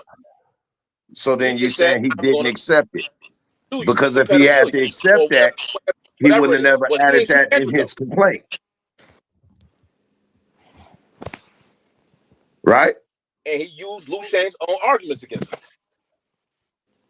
I'm just saying, if you saying that nigga, if he opened the door and by him opening that door, that whatever came through it, he had to. See what the fuck going on. I'm so can you hear me, Ring? Yo, Ring. Yo, my check. I hear you, my nigga. Okay, yeah, because my thing is that if you open the door and you saying the nigga gotta accept that. He opened that door, and this beef been like what, ready for like over 10 years. But I could see if he moved forward. Look what my man said. He's still dissing. You can't do no defamation case, and your whole fucking album is nothing but shots at everybody, shitting on niggas. Right. The label UMG response was Drake begged for him to say this, begged for him to rap. Drake is saying, hey, what's taking you so long? Drake saying, hey, I know you're going to use this angle and use that angle. You know what I mean? That type of shit. And when he actually do it, now you want to do a lawsuit. So that's what UMG saying, like Drake totally instigated this beef. And actually told him like, oh, you're going to say that I mess with young girls. He said that in the Tupac shit. So all the shit that Kendrick said, Drake said it before he said it. That's what UMG said. And then to keep it 100, as far as speaking on Kendrick's behalf, right? The nigga said in the diss rap, he exposing everything must that can't hear was me. doing because he mad. You know what I'm saying? He ain't win. If he would have won the beef, they would have never got sued. But he opened the door. That's what I said. Once you open the door, it's open season. He can't complain about nothing after that. Okay. Right. So peep this. As far as Kendrick goes, right? As far as the label go, that's their contract disputes. All right, go ahead. Talk y'all shit. I'll be right back. Talk y'all shit. But Ren, can you hear me? Right after y'all done, we about to go diss for diss on this song. This brother right here broke down diss for diss, and we about to go who he dissing, all the people he dissing on his new album, and see if that shit that he talking in court gonna land with him shitting on everybody again. Now, if you went peacefully, rolled up into the sunset, he picking on me, you ain't talking about nobody no more, cool. But the shit you talking right now, good luck, my nigga. And he's shitting on UMG too. Talk y'all shit though, right quick. Oh, yeah, I definitely gotta ask you this question, right? The Gamma situation that's going on right now, right? Right. Drake got a relationship with Gamma. Right. He just turned all his albums in. He finished with them, whatever the situation is. Right. Maybe he go to some place like Gamma, right? Okay. But they got a whole scandal going on right now. Gamma got a whole fraud shit going on. And I want to know if you think UMG got something to do with that. A fraud? UMG? Fuck no. No, Hell I'm no. talking about information came out that Gamma, nigga Larry Jackson, they call him nigga Scammer Jackson now. Because they saying they fake their financials. So you know Gamma been like the new empire, if you want to call it that, right? What that got to do with UMG? Do you think somebody, whoever's putting this information and leaking Gamma shit out there, is devalue? Because that's going to devalue Gamma. If I know Drake about to go over there because he got that relationship and he trying to get out. Oh, you saying that they UMG value Gamma because that's Drake's Payola outlet right again. now. Payola again. He could go to Empire, nigga, but Empire ain't got no billion for that nigga. Sorry about that. Why don't he just go to go Live Nation? OVO? Why don't he just go OVO all on his own? He don't need nobody. He don't need Al nigga. Because you got to go get a loan. For what? He already he the one talking about he got jets and mansions and shit. You know what I mean? Like, well, how the shit work is he was able to acquire that that by spending other niggas' debt. money. Niggas still owing all that shit. Niggas don't buy that shit outright. They got well, I'm just saying, if he got enough coin to do it himself, he should be able to do that himself. Other people's money. I agree with you. OPM all day long. If you in the business of that, but if that's the case, Rick Ross, he showed he got a book deal, he got this, he got that, he got ventures outside of music. You know what I mean? So Drake should be able to do the same thing. And I felt that's what Rick Ross was saying, from liquor to whatever else. You know what I'm saying? So why can't you use the money that you made off other people to catapult your shit?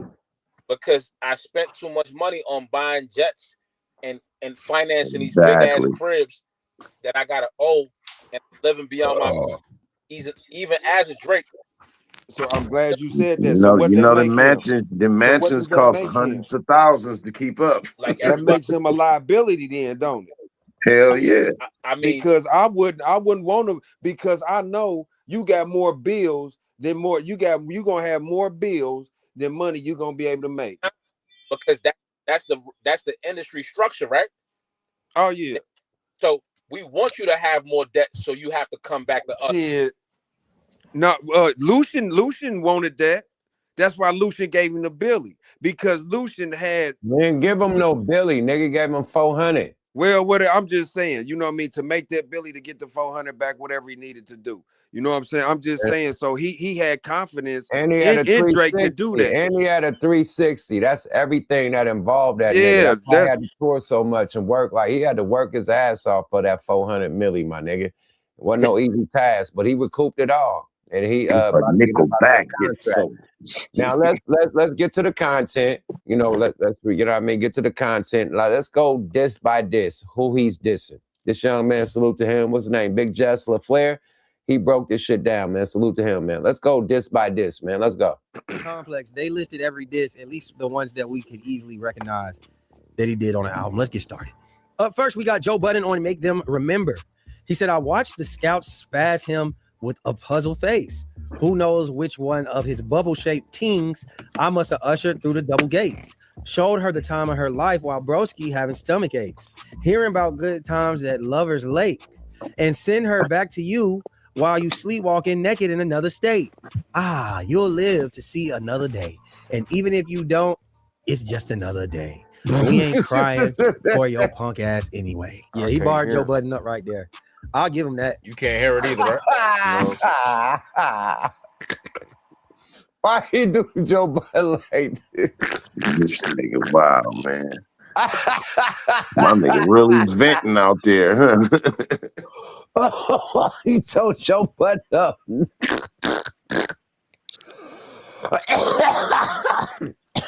My bad, yo.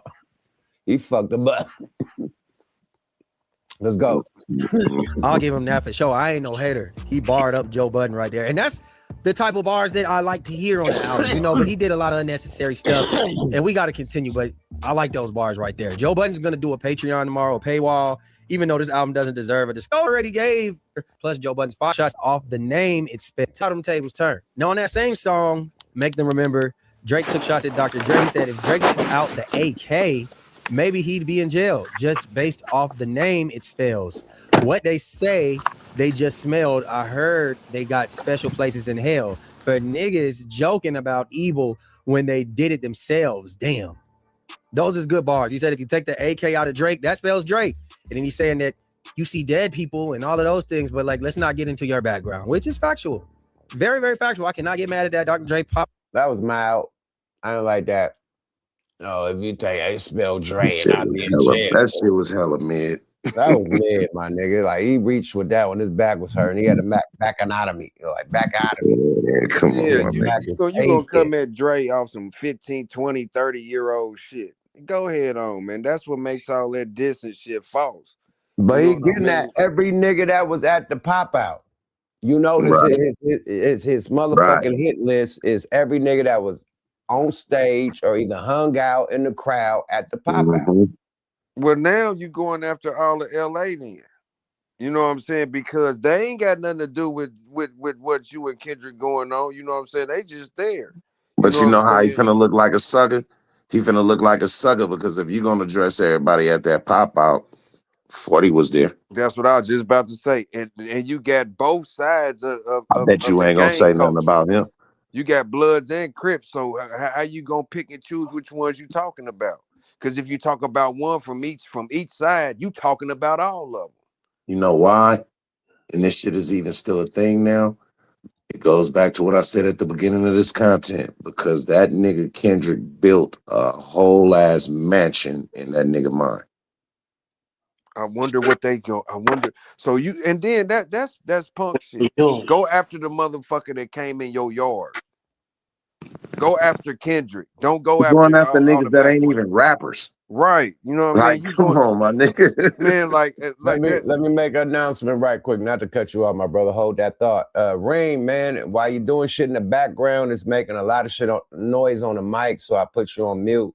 As soon as you're done handling all the handle that you got to handle in the background, tap back in and unmute your mic. But you're still on stage, Rain, but you got a lot of shit going on. I hear all the business. We all hear the business, man, while we trying to do this content. So once you finish that up, wrap that up, tap back in, my friend. But you still on stage, just unmute your mic. Go ahead, MJG, my bad, brother. No, you good. I just can't see. When I heard all this diss, and I'm like, for what?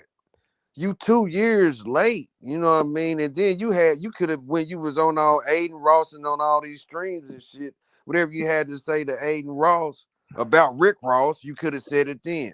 And then Rick Ross bigged you up on the verses, you know what I mean, just to squash it. And then here you come back with that. You had enough time not to put the song out when French Montana came to Rick Ross and was like, come on, man, squash it. That's our guy.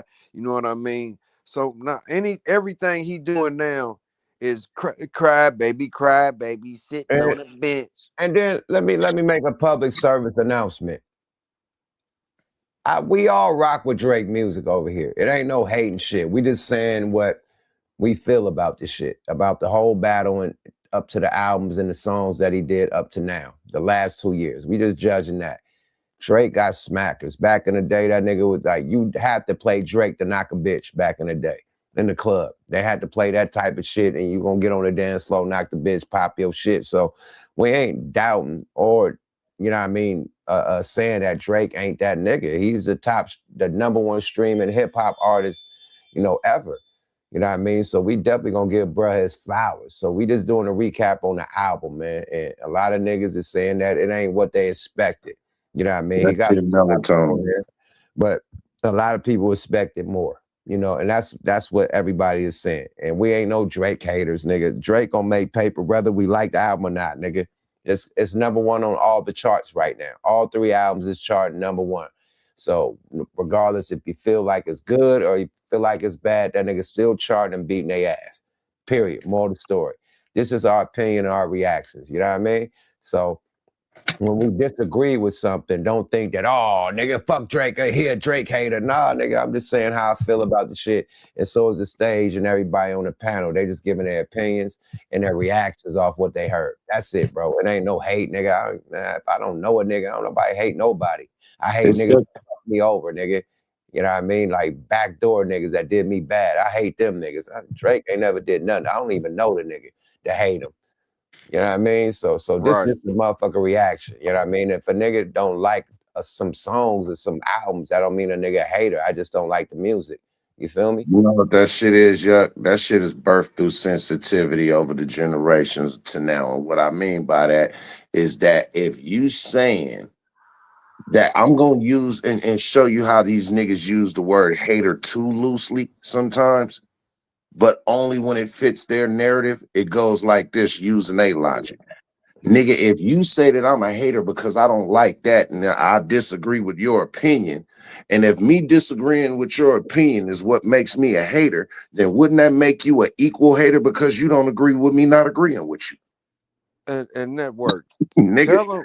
Tell them about what you told me earlier, the Mac Dre shit. And I did listen to it. You know what I mean? Man. Oh, man. That's that to me. I just feel like the nigga's trying to draw a division between California, man. You feel what I'm saying? And I think he's trying to do that to send a mental shot, a little, what do you call it, subliminal shot at Drake on some, yeah, nigga, I still got niggas in your backyard, by trying to get niggas from the Bay to get behind the shit with the whole Mac Dre opening. And some niggas love it, some niggas don't. I happen to be a nigga that don't think it was genuine. You didn't never know Dre. You feel what I'm saying? But I also respect, because I heard, shout out to Coolio the Underdog. I heard him speaking on it, and he made sense from the point of saying, well, if niggas that's big in the game want to show Dre love, niggas want to not respect him doing that. And then the same niggas, you will be crying about how niggas don't show niggas no love. So which one is it? Do you want a nigga to not show a nigga love, or do you want a nigga to show a motherfucker love? I just happen to don't feel it was genuine, but I respect Coolio's position on it. Mm-hmm. You know what I'm saying? Because his outlook was like, okay, well, nigga, if you feel like Drake, that was some weak shit, and you respect the original and don't think Drake should have touched it, then do what nigga Dre would have wanted you to do. Go download, nigga, and buy the motherfucking original one of Dre's if you like it. Put some money in his daughter pocket. And not only that, I think. Let me respond. Go ahead. Yeah, go ahead. That really knew Mac Dre. I think Coolio is right, and I think that you are right also. You know what I mean? Like at the end of the day, it was very strategic. It was very strategic on the chessboard. Since Hendrix said that, nigga, if you think you're gonna go Oakland, you disrespect. Gonna be your last stop, nigga. The next nigga gonna be your last stop, nigga. So that was a definitely strategic chess move to respond to that, and he used Mac Dre to do it. So that I agree with you. It was some opportunist shit, and he used Mac Dre to do it. The biggest nigga from the Bay, he used that to like stamp what he was doing. You feel me? To get back at this nigga and to get back at Mustard. He going bad on Mustard on that motherfucker too. But at the end of the day, that's one of the best songs he got on that motherfucker, bro. Like literally, that's one of the ones I can listen to. Actually, all the other shit, I mean, Iceman is the best one. That's the only one I listen to. Iceman is the best album out of all that shit, and he got some slaps on there. I ain't gonna be over here and say, but I'm gonna say this: ain't nothing on there that sound like they not like us. It ain't one that just hit them out the park. Like God damn, like that's the point. I didn't get a goddamn out of all of it. I got a lot of dope music. You know what I mean? I ain't gonna say it's mid, because I was a nigga complaining about his beat selection. He definitely stepped up his beat selection. The beats are definitely better, but I didn't hear no anthem. You dig? Like nothing like whoa, this going for the whole year. This is shit for the summer. I didn't hear that summer anthem. You know what I mean? Right. That's all I did. Wasn't no 0 to 100. He talking that shit. You know what I mean? And the beats are better than the other shit that he been putting out. But it just didn't have, like, Drake is known for setting the bar for the hits, my nigga. Like, he create the wave. Like, okay, that's where we going, Drake? As far as the niggas that do that type of music, like the Kanyes and you know what I mean, them type of niggas that, you know what I mean? That nigga wordplay is dumb. The Big Shines and all them type of niggas that do that type of music. Boom, okay, that's what we doing. And then niggas adjust. But nah, he didn't set the bar on this one. You know, he definitely gassing on he rapping better than ever. He definitely rapping like a motherfucker, but talking rapping, complaining rapping, emotional rapping. You know what I mean? But it's some bars in there. He got definitely some double entendres, triple entendres, all that shit. But as much energy as he put into responding and shooting at niggas that was at the pop out, he should have put that much energy into making the hits that's out this world. Nigga, like, he's a singer. I don't know one singing hook I remember from this album that's catchy. He's like rapping, singing like, like, bro, make a singing hook that we could all fuck with. Right. That sounds like one of your Iceman. If you rapping on Iceman, you need to make one of them singing ass, dope ass hooks, nigga. That the catchy ass hook gonna have niggas singing in the club, nigga. For real. He used Pac and Mac Dre. Nah, you read. Yeah, I didn't think the videos was interesting like that or nothing. I wasn't feeling it. Do you think he used Tupac and Mac Dre? Do you think what, Ray? Do you think this shit is like this because he Rain? Go ahead, Ray. You think he used this shit like this because he wrote this whole album and he ain't used no reference tracks, no ghostwriters, no nothing? You think he don't have them songs because he not using nobody, he actually just using his bars? To be real with you, Ray, I think that nigga damn near had Chat GPT write this shit. And he just changed some of the words around. I mean, nigga, I can't put it past you, nigga. You done already did a song with a imaginary Snoop and Pac, nigga. So I wouldn't put it past a nigga to do that and just change a few words around. But a lot of that shit sounds like he's reading it off his phone. When the nigga got that, let me see. The thing that we all thought, right? This is a lover boy, right? What we seeing on the internet is all niggas responding on this nigga album. Women don't give a fuck about this album right now. We had streamers trying to convince females to go listen to it. A bitch was like, hey, I got work to do. I ain't got no time for it. I'm not interested. They're like, yo, it's the hottest album. Go listen to it. They got something for you, girl. Go listen to it. And they trying to convince females to listen to it. And if he the lover boy and females is the biggest fan base, it seemed like you got nuck huggers and streamers that's the biggest fan base because it's all niggas. Like, I ain't seen no females online like, oh my God, Drake did it for us. We back in the club, girls. I ain't see no bitch get up there and say something. It's been all niggas. Am I lying? Think about what you said. That's what I was gonna sell itself. So if it was really dope like that, dope gonna sell itself. Like you said, nigga, they would have been back with their hands in the air. And I seen some broads online saying they like some of the songs, but as far I ain't listen to this shit. You know what I'm saying? I'm probably not gonna listen to this shit. You need to do what Mechanic did. Go listen to it right quick and come back. This is a Maniac. Not the Mechanic. Yeah, Maniac. My bad. My bad.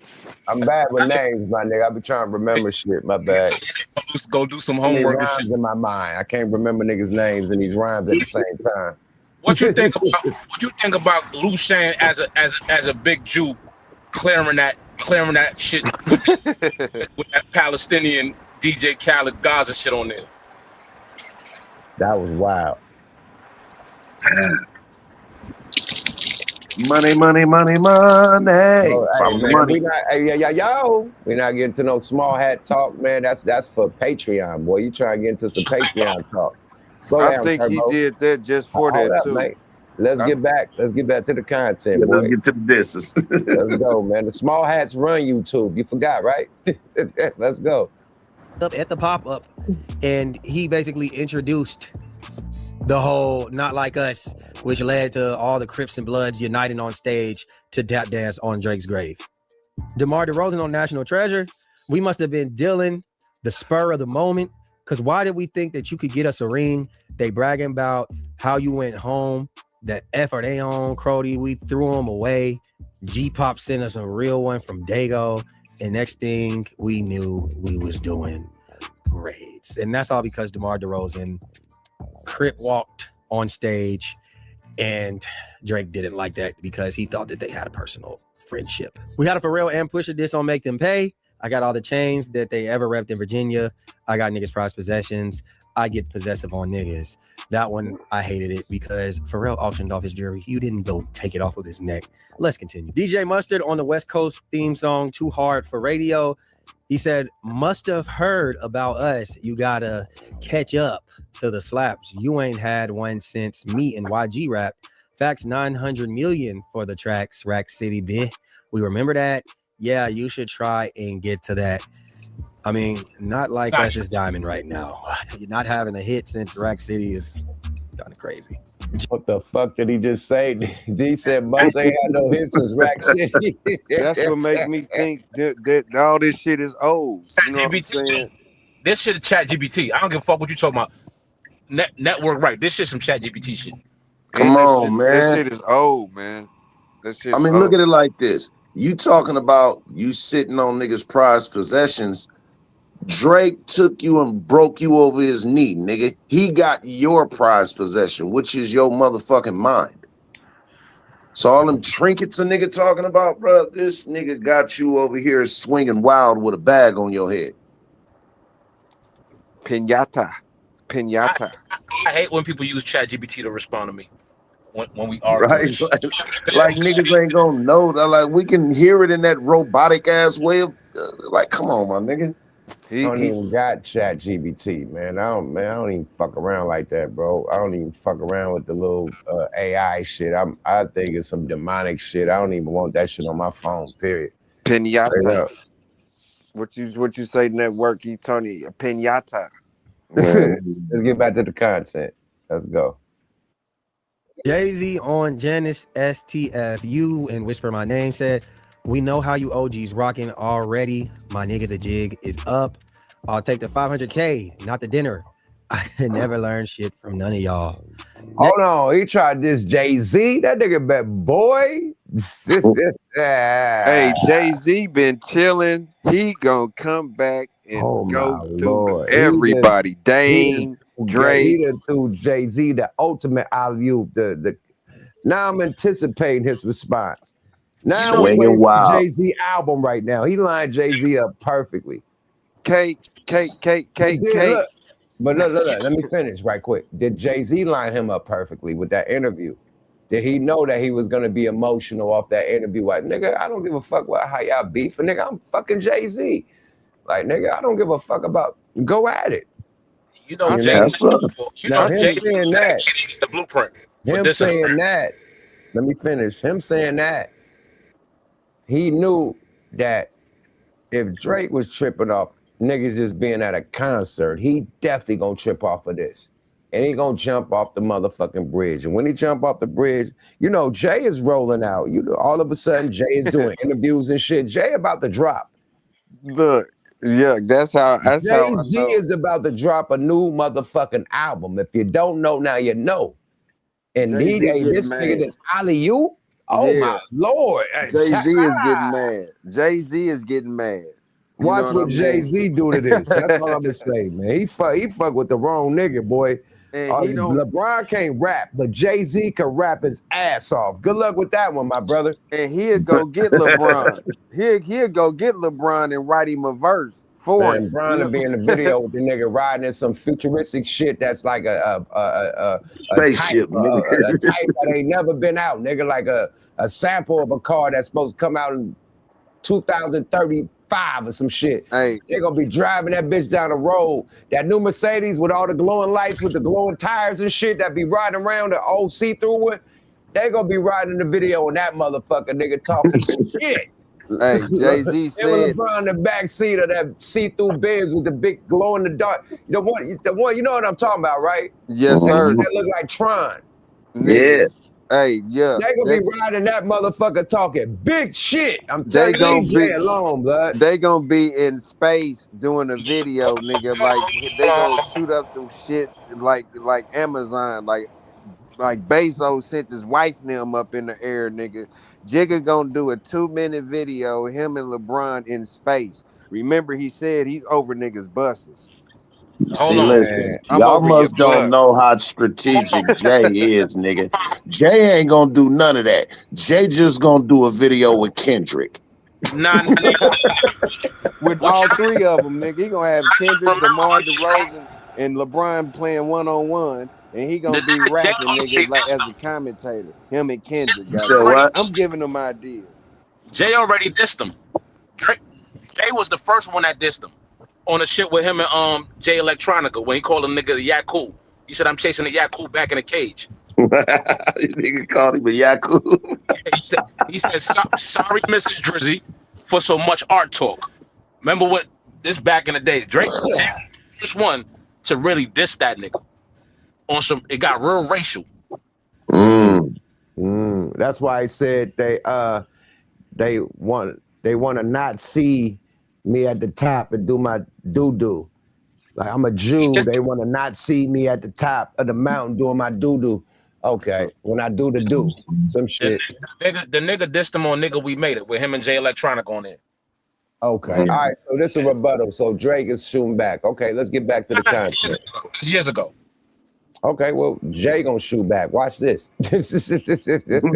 He had bars for his former slave master who made him drop these 3 albums to get out of the deal, Lucian Grange. B's on the table. He said, I'm fighting the man, not suing a rapper. You boys are not listening. J. Cole on Make Them Pay and Make Them Remember. He said, me, I stood 10 T's and accepted the mission because I'd rather death than submission. How can you press the ignition and let some memories of the past affect your decision? I love you because of the history, but if we being real, I can never forgive you. And you never called me back, but destiny's written for real. F a big 3 anyway. There were too many chefs in the kitchen. It was a mess to begin with. And then he said, I could have fell back like the married rapper, but we engaged. And I think, man, that do sound like ChatGPT, man. Come on, man. I don't like the way the nigga reading it. I think it might be the way the nigga reading the shit. Because that shit sound robotic when he was rapping it. It's the way he reading it because the way Drake put No, that shit listen. down, like you know how Ring. Drake do, yuck. You Pause know it right now and go every listen to rhyme that is a song. rhyme, you know what I mean? So he I don't want to do that. That shit is that nigga don't sound. I ain't gonna say he ChatGPT because he, like Nigga, I said, I don't okay. know his wordplay, Okay, nigga. but it's still the same. But he stepped it up a little bit. But a lot of this shit, I knew where he was going, jabbing and going at too. They're not saying that. They saying that he using ChatGPT to write his rhymes. Now you could put in shit with the ChatGPT rhymes. You could put a little cough. So, they got the all COVID. that shit. Like you could. I'm just saying, my All nigga, that you shit. can ad-lib it, like nigga, like yeah. I'm just Like I saying. said, the nigga just probably switched a We few. don't want no lawsuit. You caught it an ad lib. It's cool. Just caught it. I call it a Drake lib. You know what I'm saying? Whatever the fuck. When It's that the nigga Drake talk effect. shit, that COVID, they gonna get it. All right, It's nigga. GPT or the niggas that wrote Cardi B album, wrote his album. Well, that means that nigga lyrics done dropped it. It dropped a notch. Then if he chat GPT in his raps, you know what I'm saying? He went Timberland on the motherfucker. Shit, he wasn't right. He wasn't writing first before, so you know. No disrespect to Chat GPT, man, but I've been watching them Lego rap songs by Me the too, yeah. people, man. They making slaps, and that's all AI slaps. Nigga, they got an Eminem sounding nigga rapping. They got a motherfucking Beyonce sounding chick on the hook. The AI big rap. slamming, nigga, the Legos They is bouncing fucking and shit. shit, nigga. I wouldn't doubt if a nigga had an AI. AI niggas is rapping better than niggas right now. If you listen to them Lego songs, nigga, they making anthems. You loser! That loser shit. Oh my lord. Well, hey, that sound like an Eminem anthem, nigga, on 8 Mile. Nigga, loser! Like, nigga, what? Well, you know what? Y'all might have a point because he used Eminem. I mean, he used Pac and Snoop AI. What you think I said AI earlier, like a nigga? motherfucker. He been used them niggas. He used Pac and Snoop and them early. Why you don't think he using AI for this shit? Oh, so that's a backtrack on what he might be AI. This just sound like Cardi B wrote this shit. I'm not even. This nigga stupid as shit.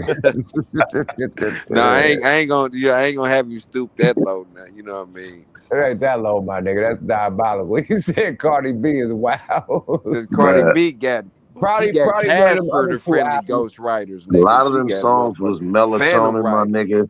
Whatever, And what I think, whatever album where he's singing in auto tune, she probably wrote that one. right? Like I felt like this was a desperate attempt the album with he of a got with nigga just with the taking a lady whole wrapped all fucking up like a handful. Hold on, MJG, one at a time, man. Let I can't hear let you. network, My let bad. network I can't man hear. right quick. Then MJG, you go next. I think this was nothing more than a desperate ass approach of a nigga taking a handful of rocks and trying to throw it at a flock of birds and seeing what stick. And that's desperate, my nigga. That's desperate. This shit just sound all over the place. That's It's a the- monopoly. Go ahead, MJG. We cut you off. Go ahead, and then go ahead, Reem, after that. MJG. All right, Reem, go ahead. So it's the Ja Rule's response, right? When a nigga get caught up in some shit, but at the same time, the nigga might have just called it in and turned some shit in. You know, when you at work, you don't be there no more. Nigga, whatever. nigga might just did some whatever. They accepted it. All right, I'm getting about this deal, and we on to the next one. I don't want to give you my best work. I'm gonna just give you something, and I'm gonna ask ChatGPT to help me with that. So, you know, it might be that. I don't think this could ever be. This should sound crazy. that nigga pulled a cheat code. Bro, did you listen to the album, or you just looking at the lyrics that he said? The put together of those lyrics can never go together. Like the Nazis on the hill and whatever you trying to, like, that's not nah. Ain't no way. Yeah, let's go. Yeah, he has some help. Let's go. Cardi. I think that's just so crazy that you said you'll never forgive J. Cole, but yet you're making records with Future, who literally started the whole kick your back end thing that you're upset about the whole freaking album. On Burning Bridges and Firm Friends, ASAP Rocky called bars. He said, your baby mama ain't even post a single. Damn, where she at? You saw my brother. You were trying to fix it. Now you drop your album and you back dissing. And then he said, KYS, ASAP, that's some ish that you could do for me. Now, there are 3 people who have done irreparable damage to Drake. He will never get over this. And that will be Kendrick Lamar, Rihanna, and Rihanna's coochie. Because this man is beefing over ASAP about a woman that doesn't want him anymore. And he's mad at ASAP Rocky for standing up for the mother of his children. Right. That's where we are at with this. Rick Ross on Make Them Pay. He said, dog, I was aiding Ross with streams before Aiden Ross had ever streamed. And I thought that was a good bar, but it's not all the way factual. Rick Ross, like he said, you were in Degrassi when I already had #1 albums. Right. I was already making hits. I've proved myself. I was your big homie. Rick Ross kind of gave Drake street cred. That's the first time we ever heard him talking tough, in my opinion. Playboy Cardi on Whisper My Name. Baby boy, please. I heard what you said to Lil Bro about me. Yeah, and when you run into the Iceman, what you gonna do except freeze? You not about to squeeze. You not in the streets. And Playboy Cardi has the same man. God damn, he going at everybody, nigga. Everybody. You ain't about to squeeze. You hear that nigga say you ain't about to squeeze. That nigga wildin', B. And you got a lawsuit? He was on like I said, that nigga got a bag over his head swinging wild. Pinata.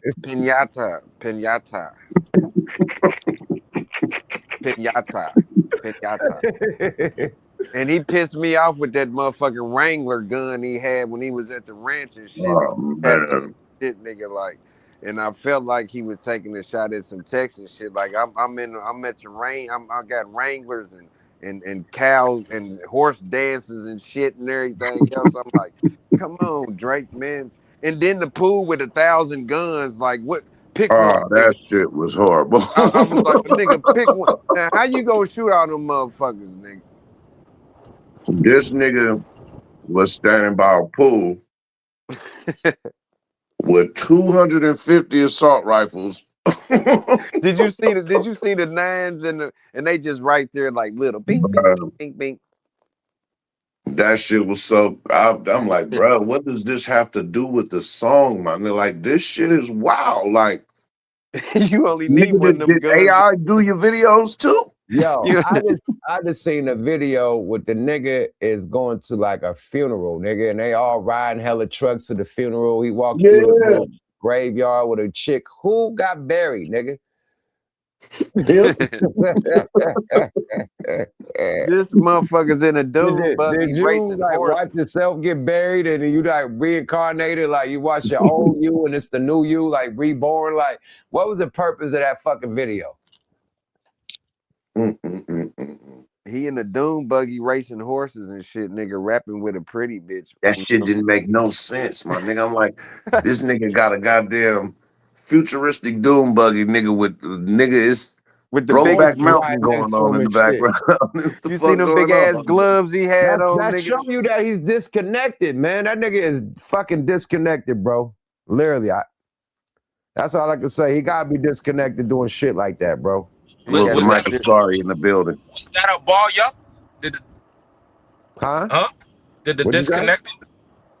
Did the disconnect? Was that a ball? Did the disconnect? Yeah, that we was go, nice. man. Double With the entendre. double entendres and shit. But at the end of the day, man, I mean, shit. Here's what it is. Let me get Mike Ascari in this motherfucker. Did he tap in? It's good, Mark. Yeah, dude. Like, make no mistake, the dude he got a nice wordplay, but y'all saying it's AI.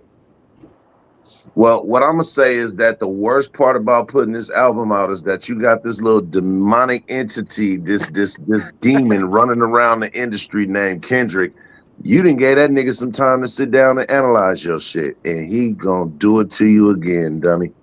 He should. It don't take 3 albums to go get a motherfucker. At least not on the same day. That means you are reaching with motherfucking Mr. Fantastic arms, nigga. It Like, took real. 2 years later, a flop ass motherfucking, and that's just my opinion, a flop ass album with Party Next Door, for you to roll this out, and Kendrick shit is still knocking.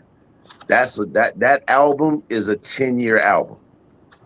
So, and then he made Kendrick's At point. least. He ran back to Atlanta to get, like dude said, Future was on the song where he said, fuck the big 3. And you went and got him. Boy. Had to run back to Atlanta. You know what I think? You know what I think with the Future situation over the Cole? He did something to Future for Future to do that to him. Future DJ BBL Drizzy. BBL Drizzy. Woo! Are you back over there, nigga? That's wild. That's because he did something wrong in the Future. He was wrong in that situation.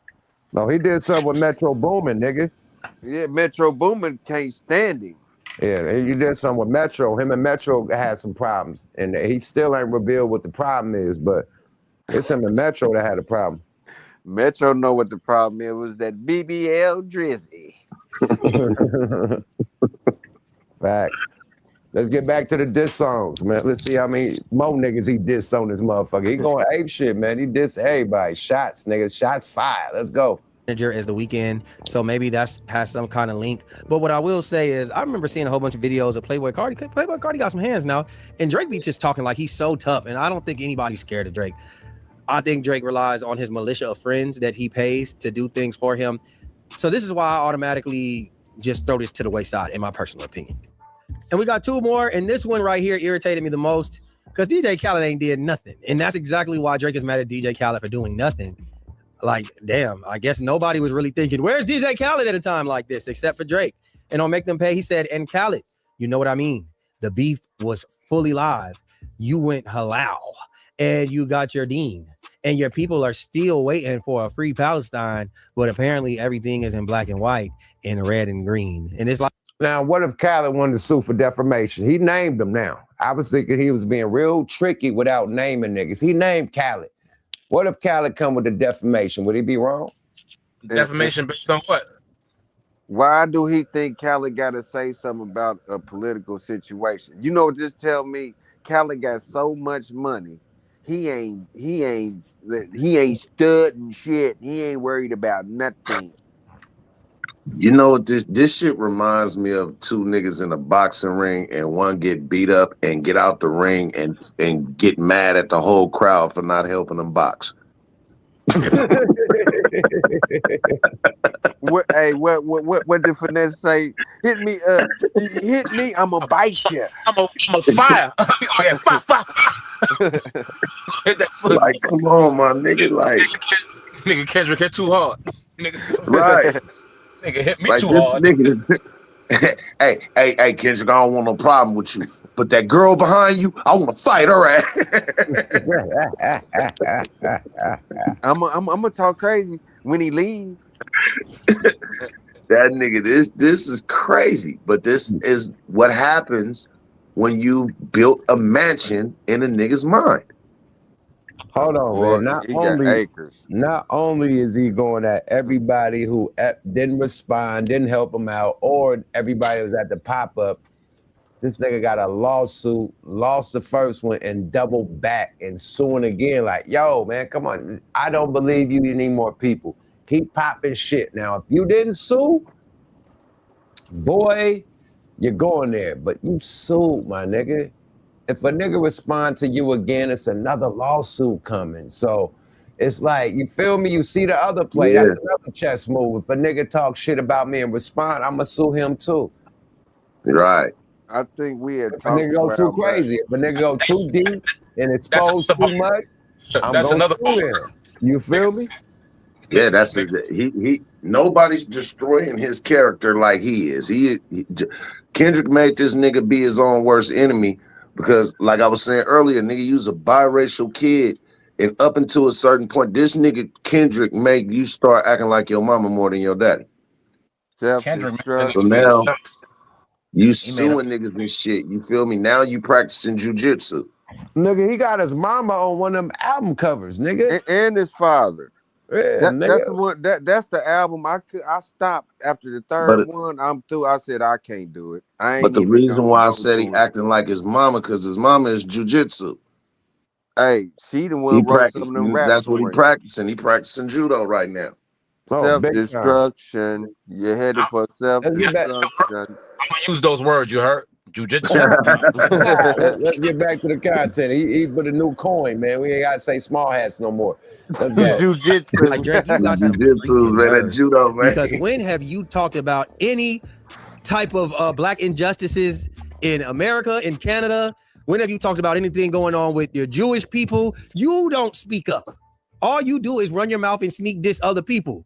Why are you mad? Because Khaled, who's not a rapper, didn't get involved in this. What did you want him to do? I forgot the LeBron disses. On Make Them Remember, he said, I shouldn't even be shocked to see you in the arena because you always made your career off of switching teams up. Please stop asking about what's going on with 23andMe. I'm a real nigga, and he's not. It's in my DNA. Hey, it's so funny because you had this man tatted on you. Yo, I want him to finish. You had LeBron James tattooed on you. I remember when you lost the beef to Pusha T when y'all did the little barbershop podcast and he talked to you like he was your father and told you to get back to the hits. You are mad at him because he's also supported Kendrick Lamar over the years. And he went to a concert. He didn't jump on stage. He was low key. But when LeBron James walks into a room, he's going to be noticed and they put the camera on him. That was a piece of history. You lost. All right. That's it. He mad no because more, no less. Likes good music. I know y'all like that bar, nigga. We had this conversation. I know y'all like them LeBron disses. Nah, nigga, I ain't got no hate for LeBron either. Man, check this out. Another public service announcement. Go, check this out, man. I like that, Reem. Switching teams. I know you was gonna be in the arena. You good for switching teams. that was a bar. He fucked him up with that. But check this out. Public service announcement. I have no hatred towards LeBron, nigga. My niggas raised LeBron, nigga. And when his mama couldn't do it, my niggas in Akron, Ohio did it and raised them there and kept, like I was talking about the D-boys that kept us out the street. They kept this nigga out the streets and made sure he pursued his basketball dreams when his mama wasn't able to do it, my nigga. So I seen LeBron first game at UCLA, nigga, when he came out here in LA, nigga, the first time with the Irish, nigga. And all my Ohio niggas out here, we at UCLA watching them first time play out here, my brother. So I know this nigga whole history, bro. Period. So I have no hate in my blood for LeBron. It's just a comparison to Jordan. That's when I get very emotionally damaged because I go, Jordan is him. And nobody gonna disrespect Jordan to me, period. You know what I mean? So LeBron, like, come on, man. It wouldn't be no LeBron if it wasn't for Jordan. It wouldn't be no Kobe if it wasn't for Jordan. Everybody wanted to be like Mike, nigga. Period. We were just talking about, and we was mad because the I'm Lakers just lost. be known. So we have deep ties, like personal ties to LeBron. I ain't got no personal ties to Jordan or Kobe, but my niggas raised LeBron from Ohio, nigga. And we got personal ties to that. We could go to any game if I wanted to, nigga, if I called my niggas. Period. It's nothing. So ain't no hatred towards LeBron. I'm proud of LeBron's success. I think he the third best that ever did it. Period. Ever. So I always give him his props. You know what I mean? But when it comes to comparison to them people, I got to give my honest opinion because I watched all of them play. I watched Jordan play. I watched Kobe play, and I watched LeBron play. A lot of people that's voting for LeBron right now haven't ever seen Jordan play. They watch him replays and shit on YouTube. They never watched him play on television. Or in real life. In real life. So it's a difference. You never seen Kobe play in real life. These niggas probably never seen Kobe play in real life. So I've seen all of them play. I know who. And I know who was the motherfucking the blueprint. That's why we was talking the way we was talking. Who was the blueprint? And it's no disrespect to any basketball player out there ever. You know what I mean? Everybody is great. It's like Jordan said, he ain't the GOAT. You know what I mean? There's too many different eras where they had great players, like legendary players from every era.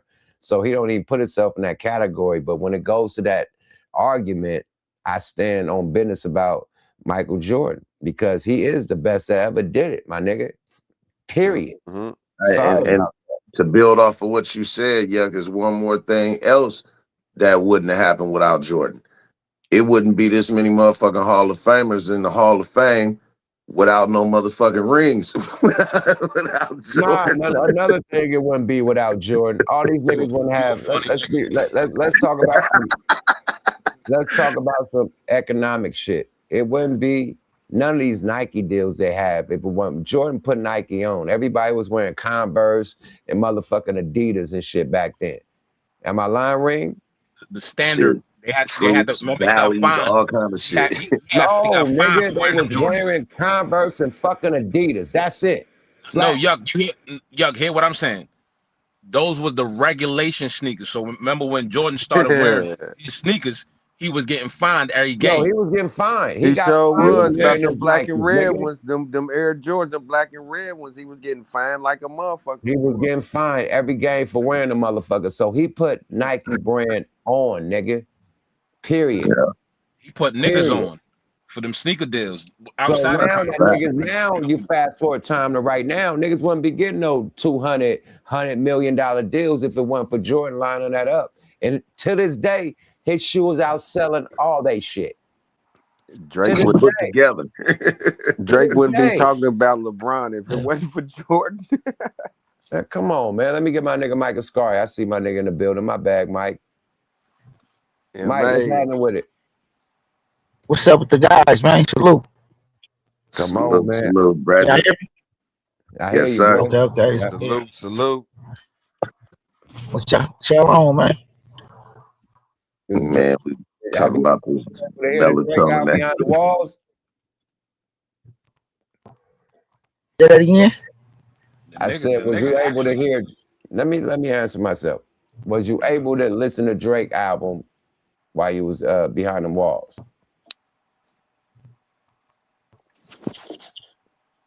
I don't think I ever listened to a Drake album.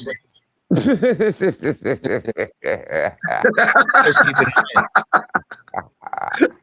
mean, it's certain songs. He make music for the girls, bro. Yeah.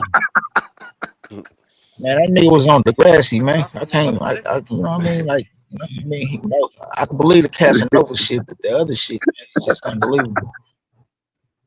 This nigga was rolling around in a wheelchair, nigga, on the Canadian motherfucking generic Will TV show. Wheelchair Jimmy. Yeah. He finally got that beard, nigga, and got rid of that Degrassi jaw, didn't he? Huh? I like Drake mean, when you he's know, singing. I don't like Drake when he acts tough.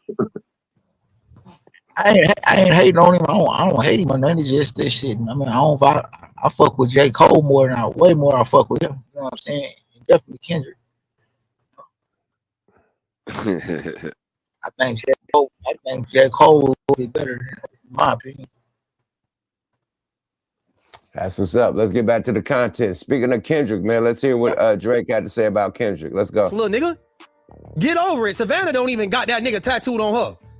Fuck, nigga, that ain't your man. That's her man. And last but not least, little bro, of course, when it's Kendrick Lamar, he said on Make Them Pay and Make Them Remember, damn, who is this guy for real? I guess a magician. 100 million streams vanished.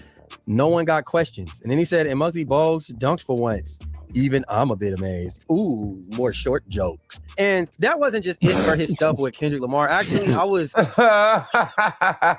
the way he said that was funny as shit. If you gonna compare his height, nigga, kept Muggsy Bogues, nigga, you must mean Spud Webb, and he won. Yeah, both them niggas was over the rim. You know. Spud won that dunk contest, right? Nigga. You feel what I'm saying? You know Kendrick finna bend that. He finna make Pretty Tony stick himself with his own words. You got to have vision. Drake barking up a tree that's gonna fall on you, man. He done dissed a multitude of niggas, not artists. How many artists is gonna respond? Y'all think? Like what artists? He got at Kendrick. He got at Playboy Cardi. He got at Jay-Z. He got at who else? He get at as rap? He got at J. Cole. Mustard. Who? Mustard. Mustard ain't a rapper. I'm talking about rappers. Oh, rappers. I think they're about Joe Budden, but Joe Budden retired. That's what I'm saying. The majority of the people that he shot at wasn't even rappers. Right. Them niggas don't even rap no more. They can't do a response. Man, come on, man. Why even be mad at them? Like they athletes, my nigga.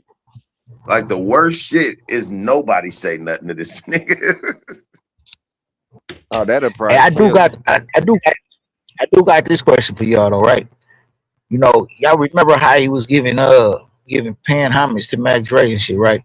So it's a segment that niggas who think that he was swagger jacking, you know what I'm saying, by doing that. I think the homage was valid, you know what I'm saying? Personally, I thought it was disingenuous, man. I didn't think the shit was genuine, me myself. And for the nigga to say he said something in that song about nigga, I got rank or something like that. I was like, nigga, what rank? What rank you got out? Nigga, come on, Drake. Knock that off. Has he used Mac Dre verse or gave up big up Mac Dre anything in the past? Yeah. He's big up Mac Dre in the past. They did the song YOLO. They did the video in the Bay. The nigga then saluted and shouted him out before, whatever. But I think it's strategic. It don't have nothing to do with being genuine.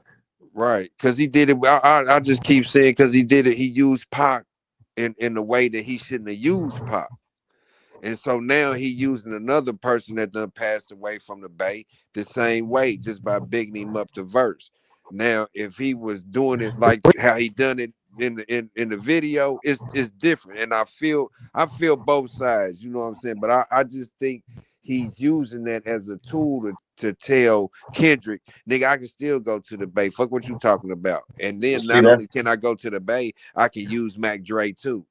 But see, that's the thing, MJG. Let me correct you. You right, but you using words wrong, nigga. He ain't using Dre as a tool. He using him more as a weapon. Yeah. He trying to weaponize Dre, in my opinion. But, you know, to those who appreciate it and respect him for doing it, shout out to y'all. I respect them for doing it, man. Anybody that's keeping that Mac Dre torch lit, especially on that type of caliber of an artist that he is. I respect it. And that's one of my favorite songs on this shit. I fuck with it. But like you said, he was popping some shit. You know what I mean? Like I got rank and all that. I ain't like the shit he was popping. But as far as an all in all tribute to Mac Dre, Too Hard for the Radio. You know what I mean? For the fucking radio. And it's the same name. It's a big tribute to Mac Dre. And to be on the biggest artist in the game, for them to salute Mac Dre, that's huge for the Bay Area and Mac Dre and the whole Thiz, you know, Kilo Kurt, all my niggas over there, man. Free J Diggs, you know what I mean? Big Don, everybody over there, man. My nigga motherfucking Miami the most, you know what I mean? Out here doing the most, man. Salute to Miami. The whole team over there, man. Mac Wanda, man. J Diggs' mom, the whole team over there, man. That's a big look, a super look. That's like what we did with the Loonies when Jordan Peele used 5 on it for the Us movie. That's just as big as that. You know what I mean? It's huge. You know what I mean? For the Mac Dre estate, man. So I'm proud. You know, them my niggas over there. And it's a power move. You know what I mean? Period. But like I said, it's also a chess move too. You dig? But I can't, you know what I mean? I can't hate towards that. I can't say, hey, like I gotta get a salute. You know what I mean? And everybody in the Bay Area gonna get that same salute. So they were strategic at the same time. You feel me? That's the part I didn't like. I didn't like the strategic shit. And it's because I know in my heart that had if nothing else, a part to play in it, that I can't. I mean, I look at it as like this. I can't hate on the shit because I don't have a problem with people who appreciate it. Right. Like I would be a hater if I was like, oh no, nigga, you gotta feel how I feel. Nah, I ain't telling no nigga to feel how I feel. All I'm just saying is that knowing Mac Dre on a personal level of like I said, man, my grandparents had a house in the Crest before I was even born. So you know what I'm saying? I take that shit a different way because I feel like it wasn't genuine like that, my nigga. I really don't. And I don't give a fuck who say what. I'm standing on that. But I respect those who got a different opinion than me. Fine, that's cool. Yeah. Okay, so everybody,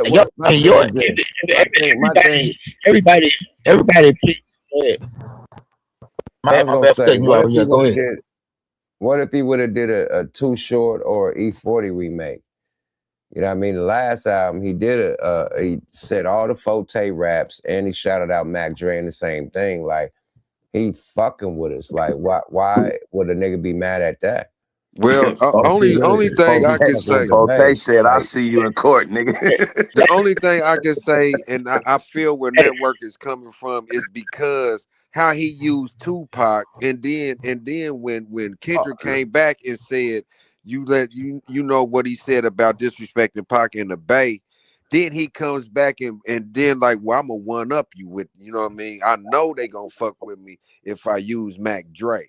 That's why I said it's a strategic chess move. But it being my homie and my homie's family and the whole clique benefiting off the shit, I can't hate on it. But I said it's a strategic chess move. Yeah. And as long as I know it's a chess move, it can't never be authentic or it can never be genuine. It can never be genuine if it's a chess move. I see where both of y'all coming from. You know what I'm saying? Like ultimately though, it's just his time and how he done. Like with me, I just keep using a Pac reference because they both passed away legends from the Bay. Hey, you know what I'm saying? Not to cut you, MJG, but look at what Big Sis just said. Look what Shaniqua just said, and that's real shit. Nigga, if you really got love for the Bay like that, why you ain't never did no song with Short? Why you ain't never did no song with 40? Boom. Or yeah. Or whoever. Or exactly.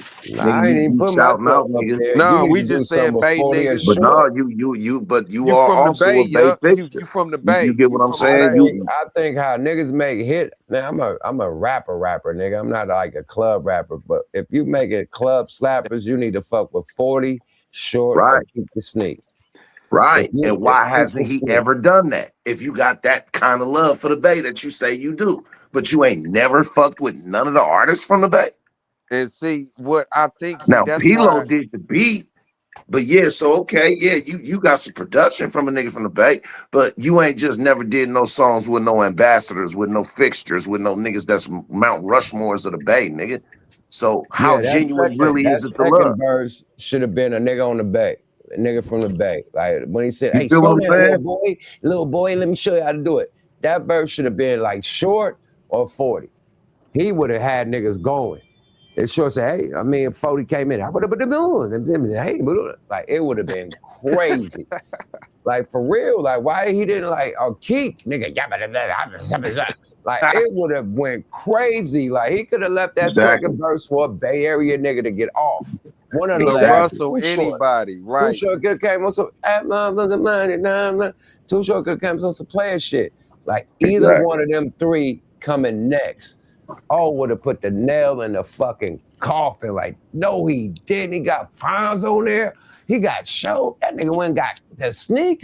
Oh, man. That's what brings me back to what I said. If it was really that genuine and the love was really that real, nigga, then why haven't you ever fucked with no niggas from the place that you saluting? Instead of just name dropping the motherfucker that you know that we all love. That was a shot at Kendrick, period. That was a shot at Kendrick saying, nigga, the Bay still gonna fuck with me, nigga. You know what I mean? I bet that be your last show, nigga. That to me was him saying, nigga, I still got the Bay. Watch this. I'm gonna use Mac Dre whole first part of his verse, nigga. You know what I mean? That's how that ain't gonna happen, little man. Time fly when you're having fun, nigga. It's them 2 hours in this motherfucker, 2:30, nigga. Let's get back to the content and go through a little bit of this content before we wrap it up, nigga. And we got West Oakland. I'm about to tap you in, sis. I see you in the building. But let's get to the content a little. Rick Ross responds to Drake.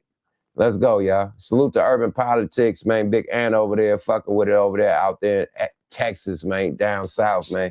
Y'all subscribe. Stay on your pivot. Man. Fuck with the homeboy, man. Yada. You can in that arena. Is he dissing LeBron? He got LeBron face on his. Oh. Woo! The Bumble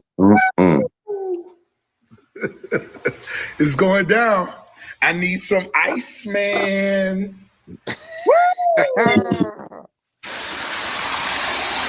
I named that one Iceman. That's Iceman right there. Bars. Niggas say 3 albums of trash albums, 2 years too late. What site is this? Complex? The Glazer University. I think this is the one with the tattoo. Oh my God. I'm really long fan. Oh my God. Mr. YouTube. Big 3 anyway. There was too many chefs in the kitchen. Bars. Come on, guys. Stop. Y'all gotta, let's all leave Lil Man's alone now, man. He did it. He dropped 3 mid projects. Hey, man, it was fun while it lasted. You're washed. It's a beautiful morning. Perfect time to feed yourself the knowledge. The knowledge. What's that? Rory and Maul, get off your knees. Get the testicles out of your mouth now. I don't know which one, the white one or the black one. Y'all both the same. Rory Maul, the Glazers. The Glazers. How y'all feel now? You know, Drake just committed. I'm sure he'll retire next month. How is this lawsuit doing? How is the Drake University lawsuit coming? I don't know. Guys. I didn't listen to YouTube, man, last night. I'm just going by what you guys say. But once again, there's Iceman. There's Iceman. The throat goats are in the building, guys.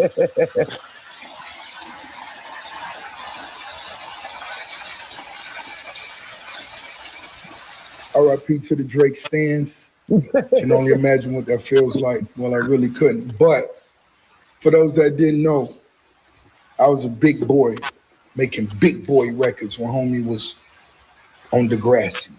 Now, back to the big business. My new book is in stores and everywhere. Book said, I want to thank everybody that's been showing love. You hit us? We coming ASAP. We feeling all the cars up that's in your driveway. It's not too many. You feel that Miami heat? Yeah, that Iceman melted out here. Back to selling fuel, and that's what we doing, baby. Easy fuel. Oh, yo, it's Big Ant, the spokesman, man. We back. This nigga, boy. Ross Oh. shit, bro. Leave Ross alone, man. That nigga, him and 50 is it's man, king trollers, nigga. Leave them nigga, that king of the response, nigga. Man, that nigga got his own gas truck, nigga. The gas is high in the bitch. Hey, now that's real flossing in these times. I don't give fuck all them Bel Air bottles. That nigga got his own gas truck. Got a gas truck. When I say he got his own gas truck, he got his own gas truck. Mr. what was the nigga name? McDowell. When I say he got his own money, I mean he got his own money. No, he got that from Deion. Deion Sanders got a gas station at his crib in Denver, Colorado. He got the little gas station in the garage. Come on, man. Nigga, them barrels is $120 a barrel. A barrel. Man, listen. All I know and all I can say, brother, Drake, brother, good. Like my advice that I gave you, I think you should really listen and take that advice, man. Take your ass over to like Nigeria somewhere. Take Tim's and WizKid and we don't need no other body. Go do some of that kind of music. Go do the little Afro pop shit. Get your money that way, my nigga, and you'll be cool. But as far as jumping back in this pool, oh no. We got West Oakland in the building. We got Mike and Scarry back in the building. Yada. What's up with it? What's he up got it with on it, lock man? right now. Let's start with the bottom stuff. Let's hear from a woman, y'all. What's Everybody up with it, mute Network? up. What's up with it? Let's hear from a woman. How did you like the new MJB? Drake 3 albums? G baby. My personal opinion is I really don't appreciate these artists coming to the Bay, taking our style, taking our music, using it, making it worldwide, but nobody from Oakland is doing it. And the people from worldwide don't know that it's coming from the Bay. They think that the people from LA is actually making it up. If they don't know the politics, it's like, they made that up because Mac Dre, R.I.P., you feel me? Rest in love. And the other artists that he used, like Rapping Forte, you ain't seen him in a long time.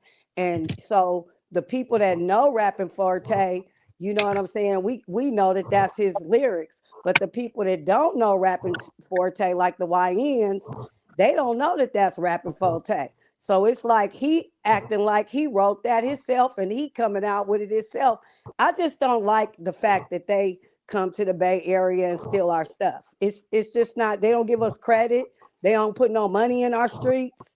They don't do nothing for us. So I really don't appreciate it. I like LA. I go out there all the time, but I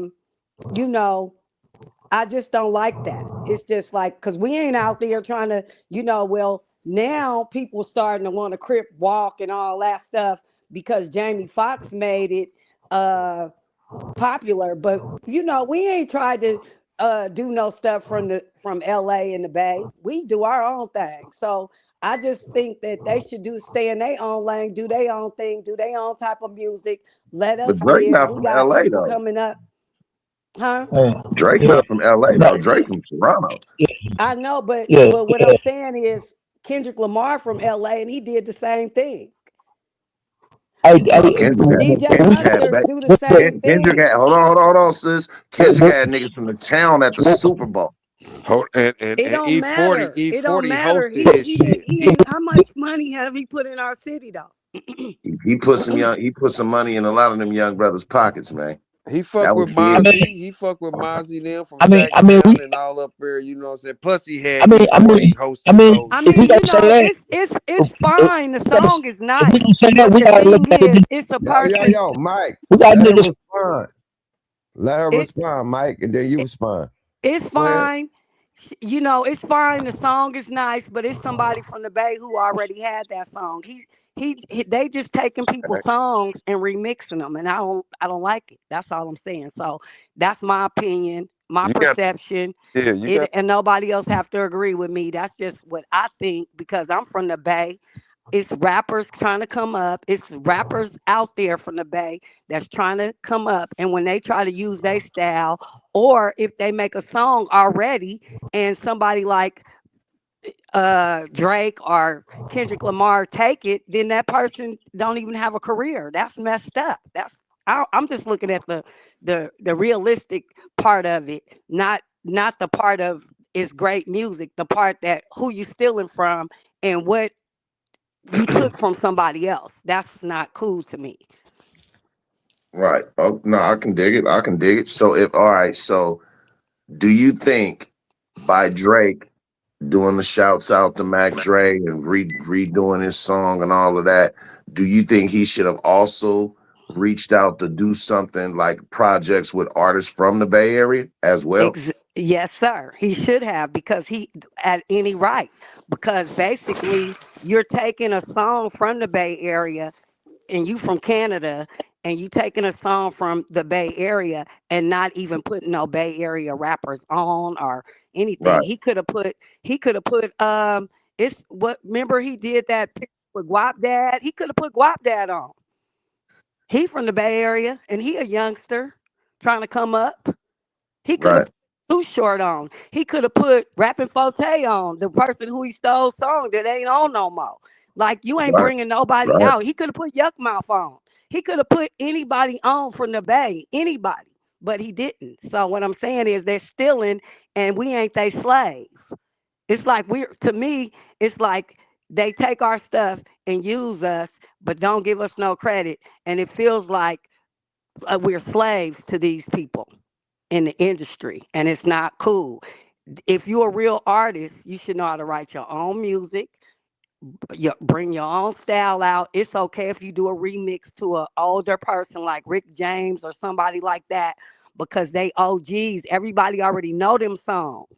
So you can't steal that from them. You can't steal that from a person who already knows something and you giving credit to them. But if you from the Bay Area and you know that other people from the Bay Area is trying to come up and need to eat and all that, and you coming from somewhere else taking our stuff and using it and act like it's yours, and I don't care if you give us credit or not, you should have included somebody from the Bay. I don't care if it was a new Right. person, an old person, whoever. E40, he could put 40 on there.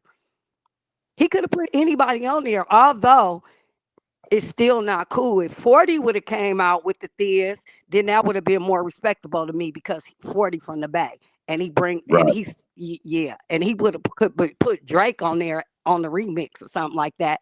And you see what I'm saying? It's Right. just, it ain't what you do, it's how you do it.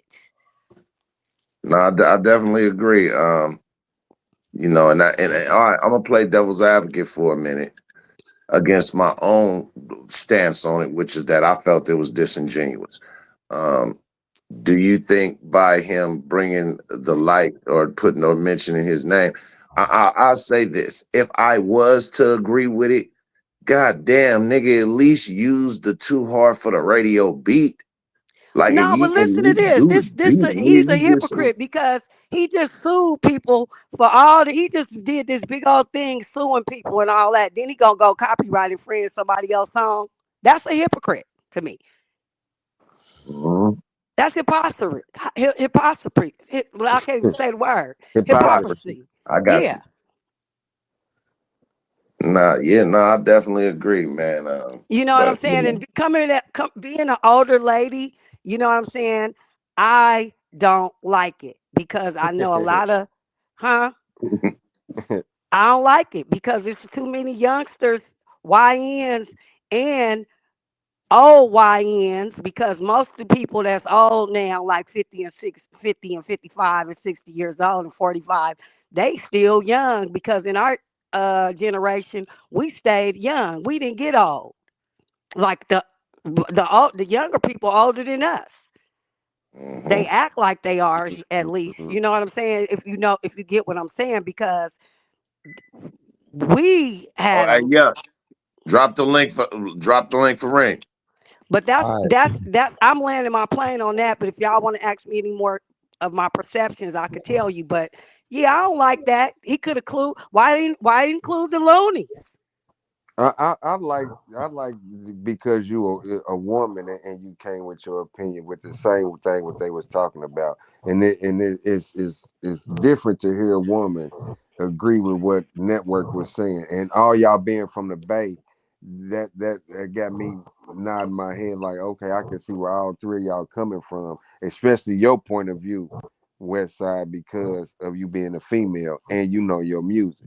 And Yeah, you could have got Hey, so it's let me say female, this real quick. it's even females, it's even female rappers that's coming up and want a chance. You ain't put nobody on.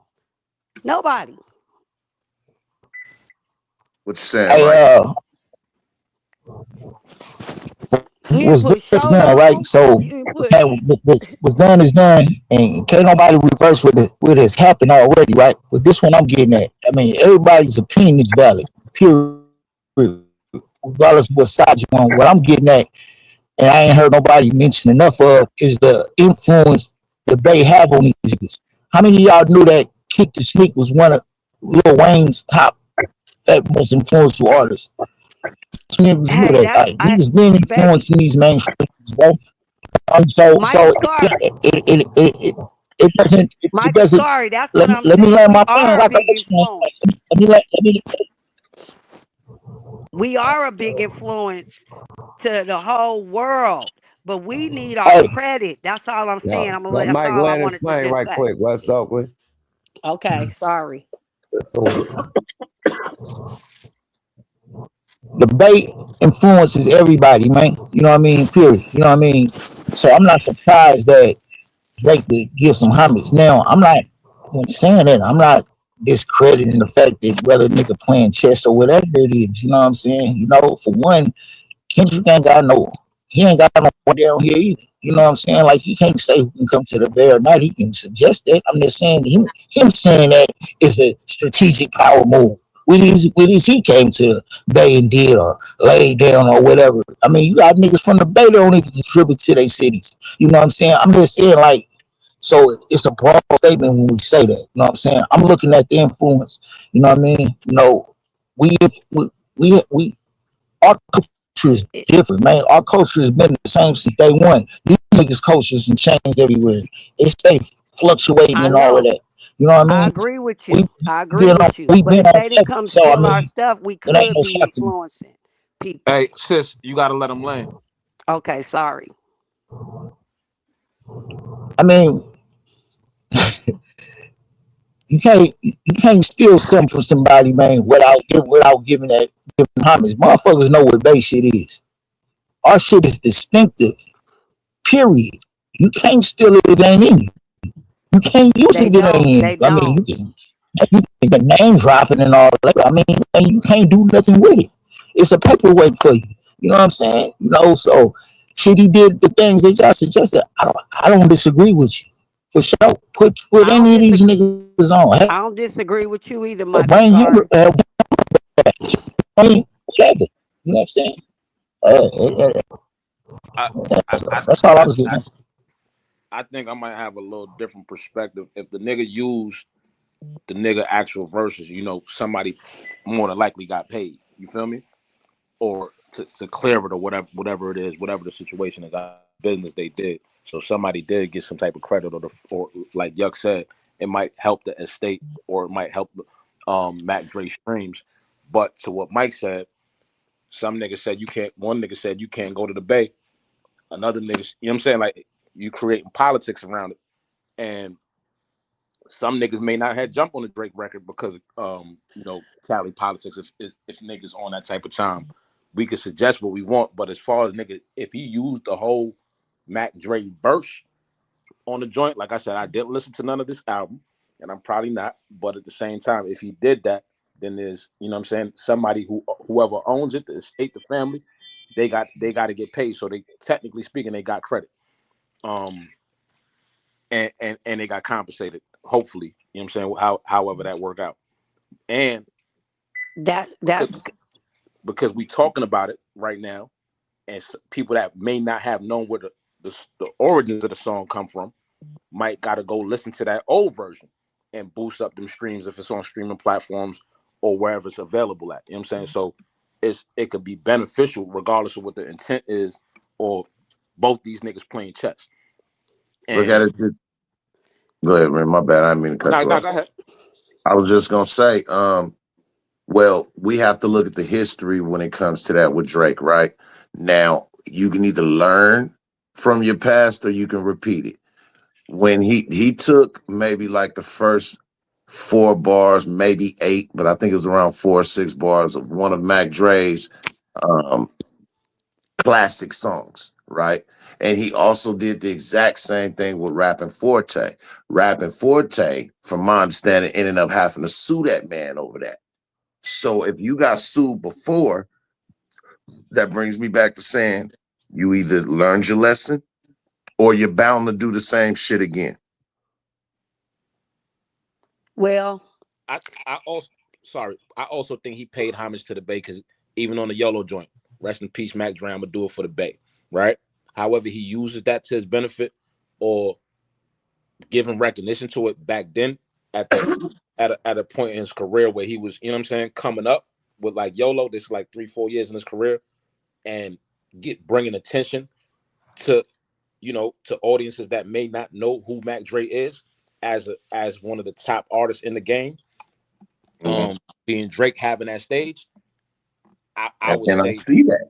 I huh? see that. And I respect that. I But respect that too, for but you I to just say don't you gonna appreciate do it for the Bay, nigga, you can't do anything for like for nigga. the Bay. We already I did it want for you to do ourselves. anything for us, my nigga. You coming out here to use what nigga, we doing it for you. Right. That's the thing. That's what I'm saying. He just his wording and the way he's doing it, I still feel that he's using us. Whether he's whatever the politics is, whatever he paid off or whatever, he still used us like we slaves. You can't buy certain things. It's certain I, things you can't pay for. You know what I'm I'll saying? say this, man. If you really gonna do it for the Bay, and this is what I mean by being genuine with what you say, if you're gonna make the statement, I'm gonna do it for the Bay, then we would have seen that through action. A verb is gonna be way more effective than any kind of motherfucking noun. So, with that being said, if you're going to do it for the Bay, then we would be talking about songs that you did with Short. We would be talking about songs that you did with 40. We would be talking about songs that you did with Yuck or other artists that's top tier artists from the Bay Area. So we could look back and reflect and say, well, yeah, we can't lie on that point, man. He did do it for the Bay, nigga. He did rock with a lot of niggas from the Bay, but he's yet to do that. Well, I will say this in his defense, even though I feel like he used us. He is Larry Graham started off in the Bay with Graham Central Station and Willie Wow and all that, and Sly Stone. They started off in the Bay, and Larry Graham is his uncle. So I don't know if that got something to do with him being in the Bay or not. You know what I'm saying? But I will say that in his defense. But other than that, I don't like it. All right, so what I'm looking at right now is the producers of the record, Carrie and Panolo Pilo. They're P-Lo. from the Bay, right? Uh-huh. So the people that produced the record on the Are track from are the from Bay. the Bay. Yeah, So I already recognize that. right, so it's like we always gonna ask for more. You see what I'm saying? If the family got paid, you gave some people production, you did what you're supposed to do,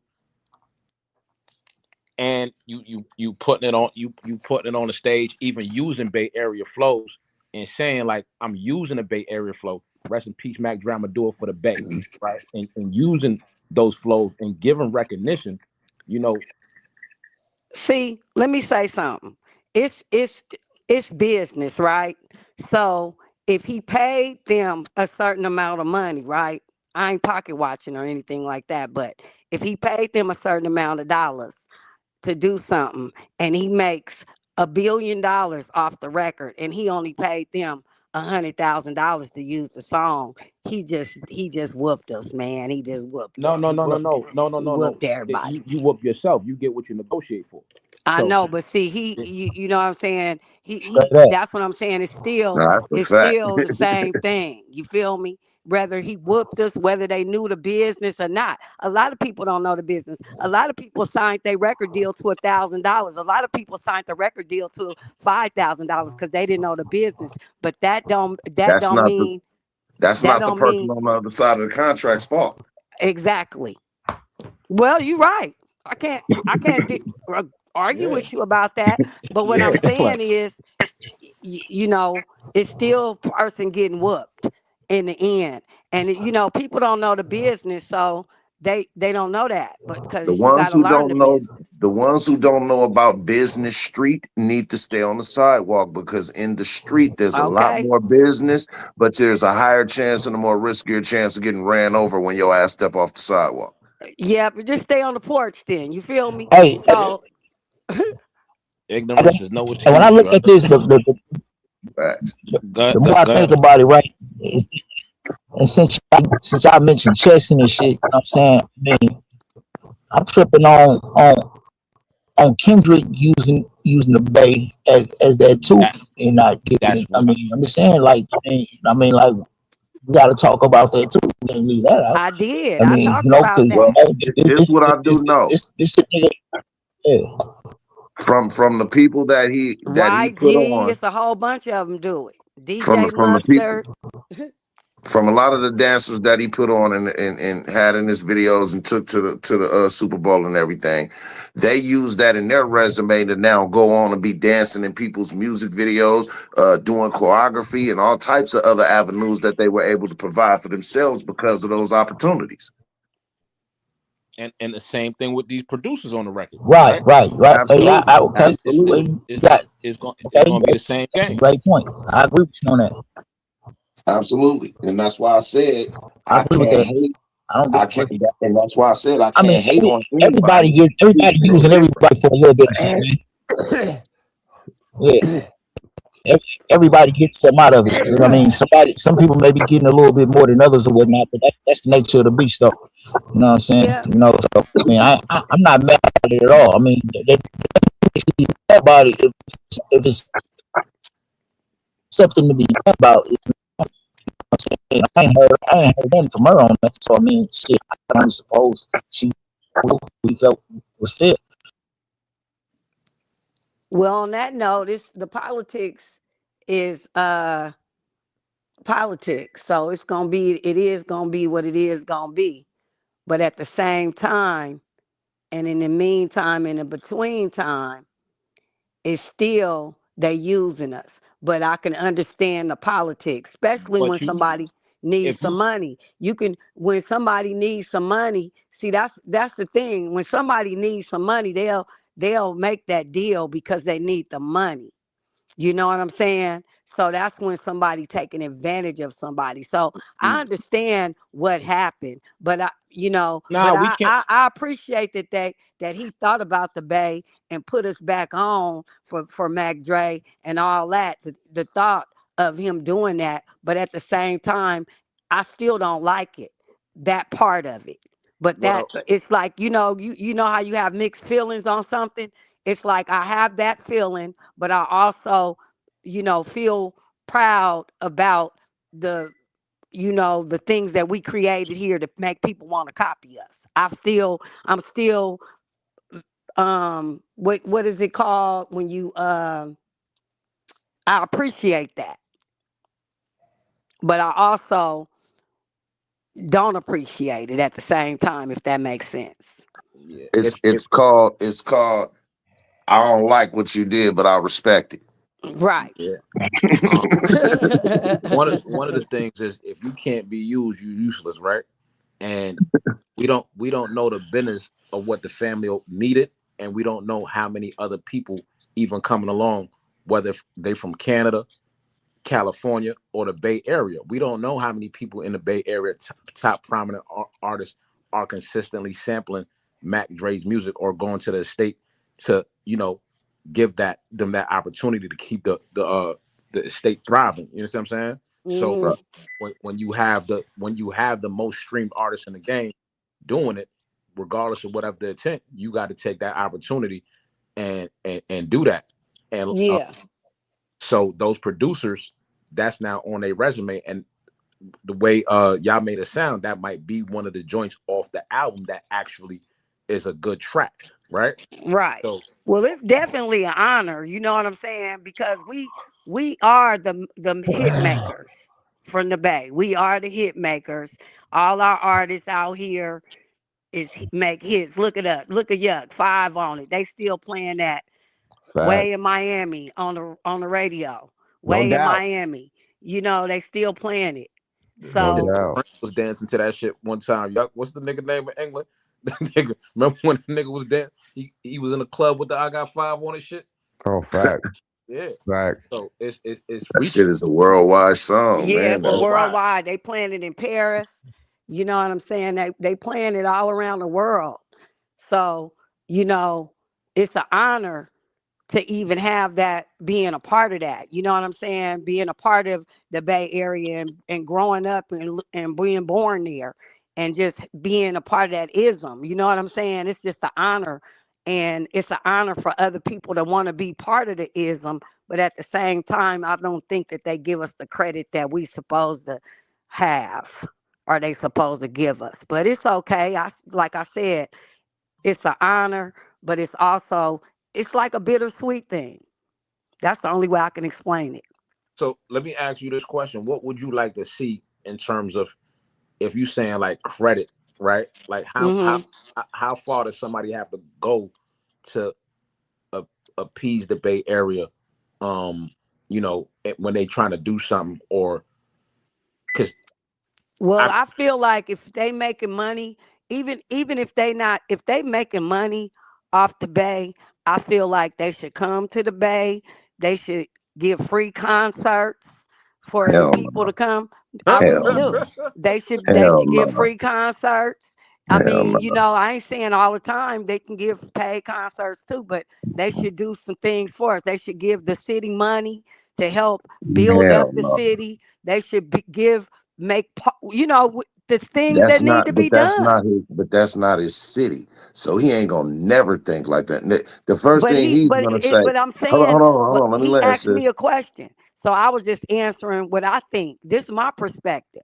What I think he should do. I'm not saying what you think he should do, right? So all I'm saying is respectfully, is that I feel that they should do more if they're gonna use us. They didn't have no problem with using us, so they shouldn't have no problem with giving back.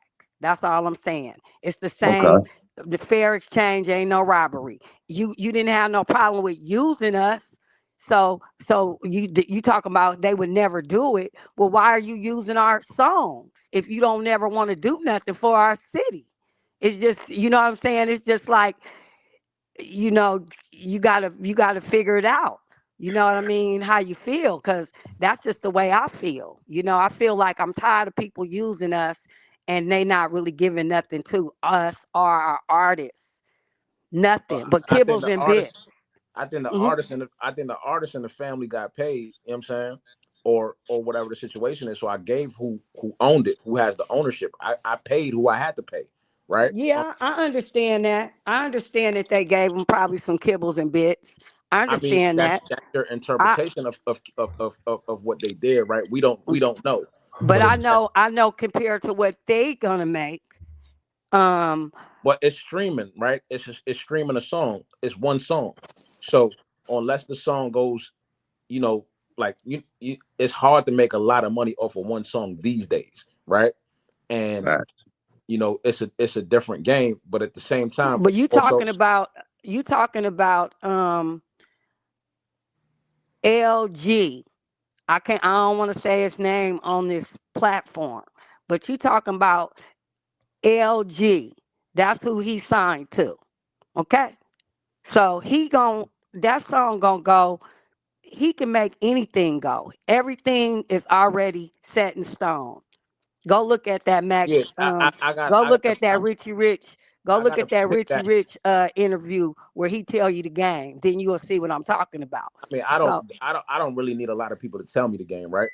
But okay. the situation is it's still one song in the streaming. It's not hard copy. It's not a lot that's invested in that. That got to be my single. That got to be my go song for me to put that on. I got to spend that 250, 300 to put it in rotation. That particular song, right? And Mm-hmm. you know, it's 43 songs that got released, right? So 43. But you know I'm what I'm saying? saying the way they promoting it, it seems to me the way that they're promoting the song, it No, seems to they're me promoting that the album. They're promoting the album, and you know what's happening, right? They're promoting the Iceman, the 3 albums that dropped. The song just happens to be on there. It's not. They didn't make any particular artwork, to my knowledge, for that particular song or promoting it like They a single. did. they So didn't, but they promoting it all over the internet. They no, saying we are. Dr. Dre, No, they got no, we are taking it and making it content, right? People are responding to it and we're promoting it, right? We're pushing these narratives around the song because we're reviewing it, right? So everybody else is not necessarily the label that has to do that anymore because they got the game sold up. So where it's like everybody got an engagement on it, right? And give that. So the song will still have to do a lot of plays over everything, right? You're talking about how long it's going to take to the song to get to 100 billion streams to see significant money. That's a lot of streams It's a lot of streams for one song. for one song. We talking about fractions of a penny, not even a not penny. even not even a penny, a half of a penny. That's like an eighth of a penny. You understand what I'm saying? So to compensate somebody for a gamble, like whatever they paid the estate, whatever they paid the producers, like I'm investing in doing this. So if I try to charge a nigga too much and I say like I'm from the Bay and you want to use my shit, you got to give me 2 million. They're gonna Right? stiff arm you. They gonna man like, you know what? You're gonna stiff arm you. Because Like, man, I get that point, Rain. Because it's like somebody that's way up in fucking Canada or somebody that's way in fucking Illinois may not be familiar with Mac Dre like that. So that's the song that we're talking about right now really doesn't make them people know never mind. You know, Enough for it to generate 1 billion streams on the song that we're talking about. Yeah, you can't talk Well, yourself we're out not of the only profit. ones talking about it. Huh? We are not the only ones I'm not talking saying about that it. we are. I'm not saying everybody's reviewing the entire album, right? And Right. and people from the Bay that have that connection to Mac Dre are going to talk about that more, right? And it's going to help the record do things, but it has to reach an extreme number. So the compensation, sometimes people ask for too much compensation and don't get the deal. I might overvalue my shit and end up with nothing. Exactly. That's a fact. Yeah, no, I mean, I think I'm sure I would like to believe that Drake did the right thing as far as the people whoever holds the copyrights to that music. I would think since that You was think one of he ain't? Dre's earliest album, I'm not sure. You think he ain't? He made sure he took care of them. So whenever story comes out or whatever narrative come out, he want to be the good guy, right? So Exactly. you say I can't go to the Bay, and to another point, sometimes in cities where we feel like people should be doing more in my city or this city, they taking care of certain individuals already. Them individuals ain't Right. letting it trickle down. You know what Like I'm saying? I ain't heard Dre Mama say nothing bad. You feel me? I'm sure Mac Dre Mama, you know what I'm saying? And it ain't like he ain't popped out with her. He done brought her out on stage. Right. So if the whole thing is about Mac Dre, I'm sure that when he did that, he went and took care of moms. Like, look, I don't give a fuck who don't like it, moms. Check this out. I got this for this your envelope.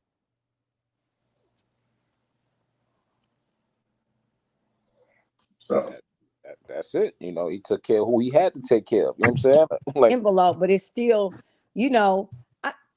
I only want to. I don't even want to elaborate on it on the way I feel because everybody have a broad way of thinking. So I'm just thinking if that was my mama, you know what I'm saying? I would She might have took it too though. You know, she might say shit, I'm taking this. Hey, Womp. Drake got a lot of money. He could have gave us something that's worth taking. Right. That's what I'm saying. I don't know what it was. So she might, you feel me? So I can't be mad. I'm not mad at nobody for taking no money. That's Hey, not what I'm that's not my area of being mad at. I'm not mad at nothing really, but I'm frustrated with people taking from the people from the Bay. That's my main objective. let me ask you this: do you think people from the Bay has ever emulated or taken anyone else's styles? Um I want you to think about how close hyphy is to crunk before you answer that. it ain't the same though. It ain't near about the same. Crump is totally different from hyphy. And see with hyphy, we got a whole movement with our move, the way we live, the way we is. It's a lifestyle.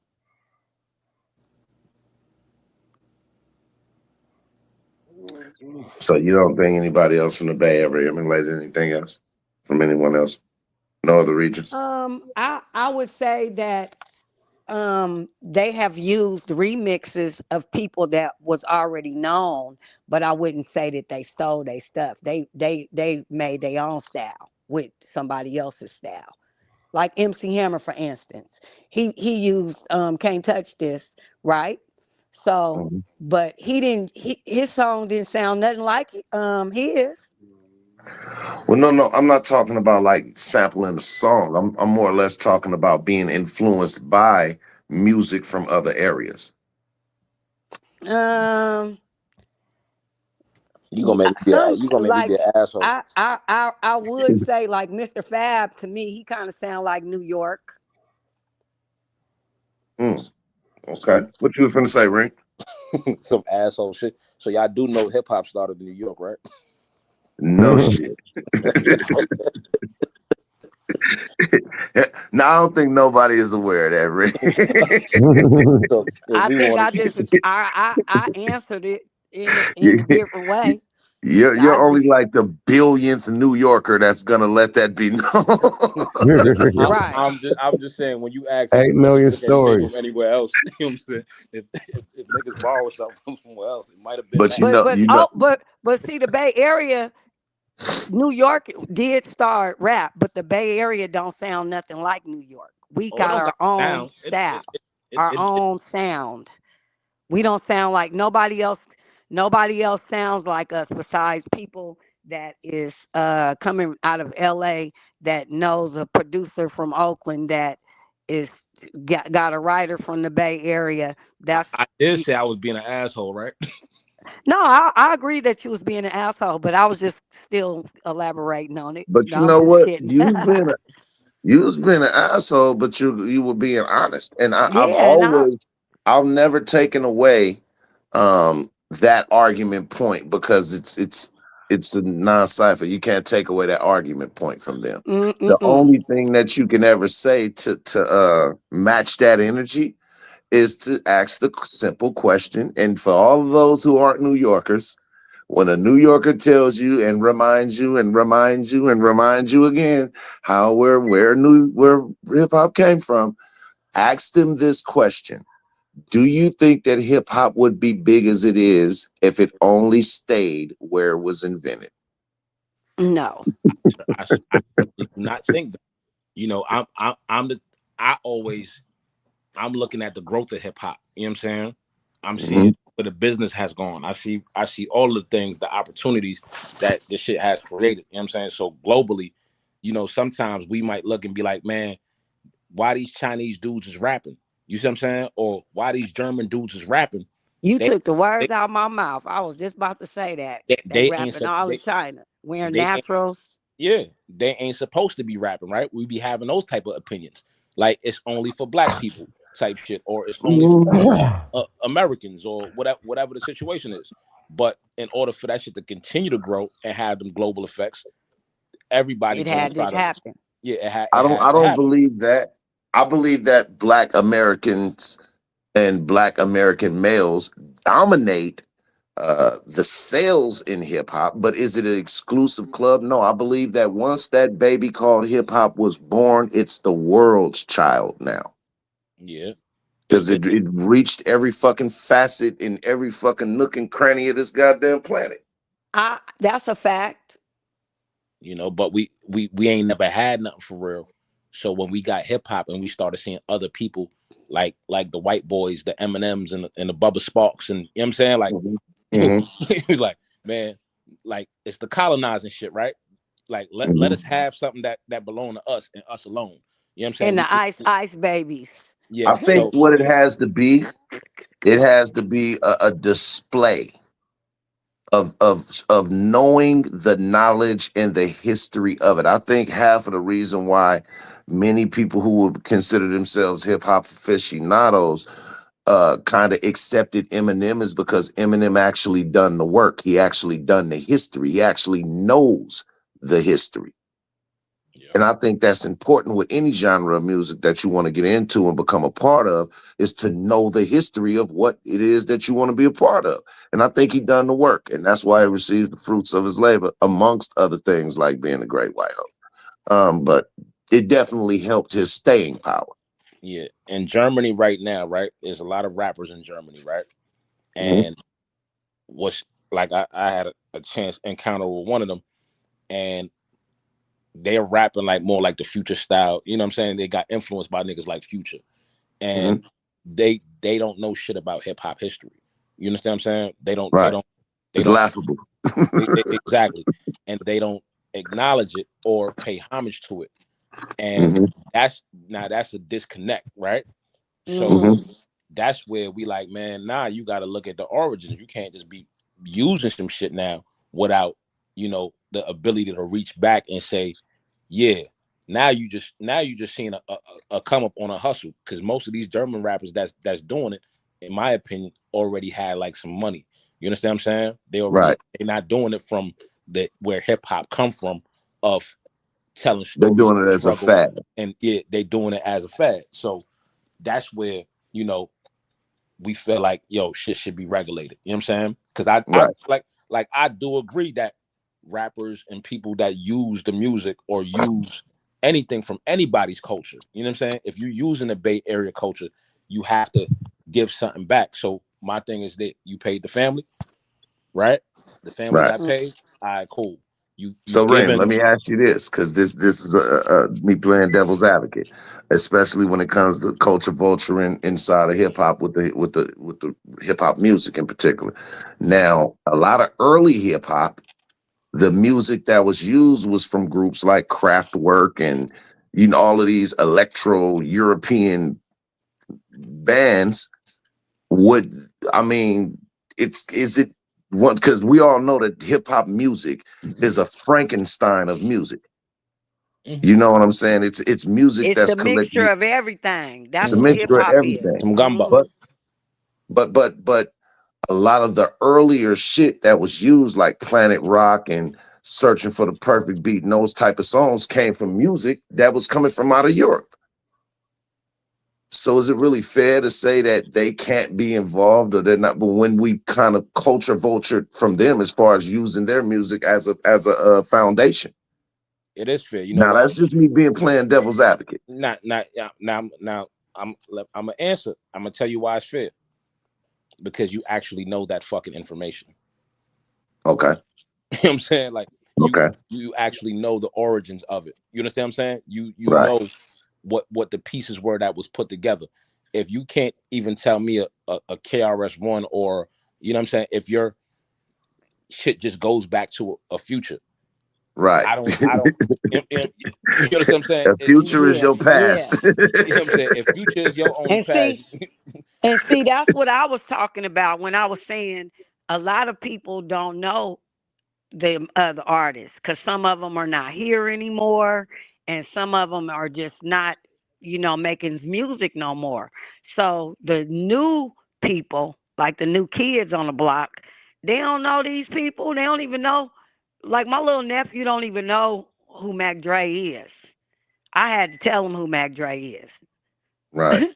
He But didn't and even you know know who what? Mac Dre is. I'm I was telling just you. I was just tripping on this shit, sis. I was on the phone the other day with my nigga, and I'm saying to myself, like, my nigga, do you realize nigga Dre got killed in '04? You know how long ago that was, bro? You got Man, that was 22 years ago. That shit seemed like it was yesterday, man. Yeah. It is so crazy. when we sample, right? When we sample or when we use things, right? And people Mhm. get familiar with something that they may not know, right? And they might think Drake the first one that said that's Drake's song. You see what I'm saying? Mhm. That gives us the opportunity, right? You got to put the medicine inside the candy. So Right, that gives us the opportunity to tell them and explain and listen to original Mac Dre shit. Listen to the original, right? right, I actually had an argument. My little nephew argued me down that was Drake's song. I was like, no, that's Rapping Forte. I'm telling you, it's Rapping Forte. You know what I'm saying? I had to Mhm. I had to go on YouTube, pull up Rapping Forte and all that, and it sounds. He still didn't believe it. He still didn't believe it. He was like, I don't even know that nigga. That's Drake's song. I was like, see, these YNs don't even listen. They don't No, know. it ain't being played on the radio. It ain't no space for them to even know it in the first place. The opportunity is right. what you just told him. So now when he go amongst his friends or later on in life, and somebody saying this Drake shit, he could tell him, he could flex on him like, nah, this actually where Drake took this shit from. So Exactly, man. My Right. auntie told me that shit years ago. exactly. So it's the opportunity that to keep the music going, right? Because if you don't sample it and if you don't use it, the music not generating as much income as it could. We having this conversation around this that it's like verses or doing a Super Bowl. This is why people do verses and Super Bowls for free, because now you could tour off it and your music is playing again, it's streaming again. So Yeah, I mean, again, hip hop music is a Frankenstein of all kinds of musics, and I guess that's the part that I don't see nothing wrong with, and that's why I said that. Even though I may feel it's disingenuous, I don't have a problem with the other side of it either, because it's a lot of niggas that was rapping in the '90s that kept these R&B and funk and disco bands from the '80s and the '70s and the '60s eating Alive. off of sampling they shit.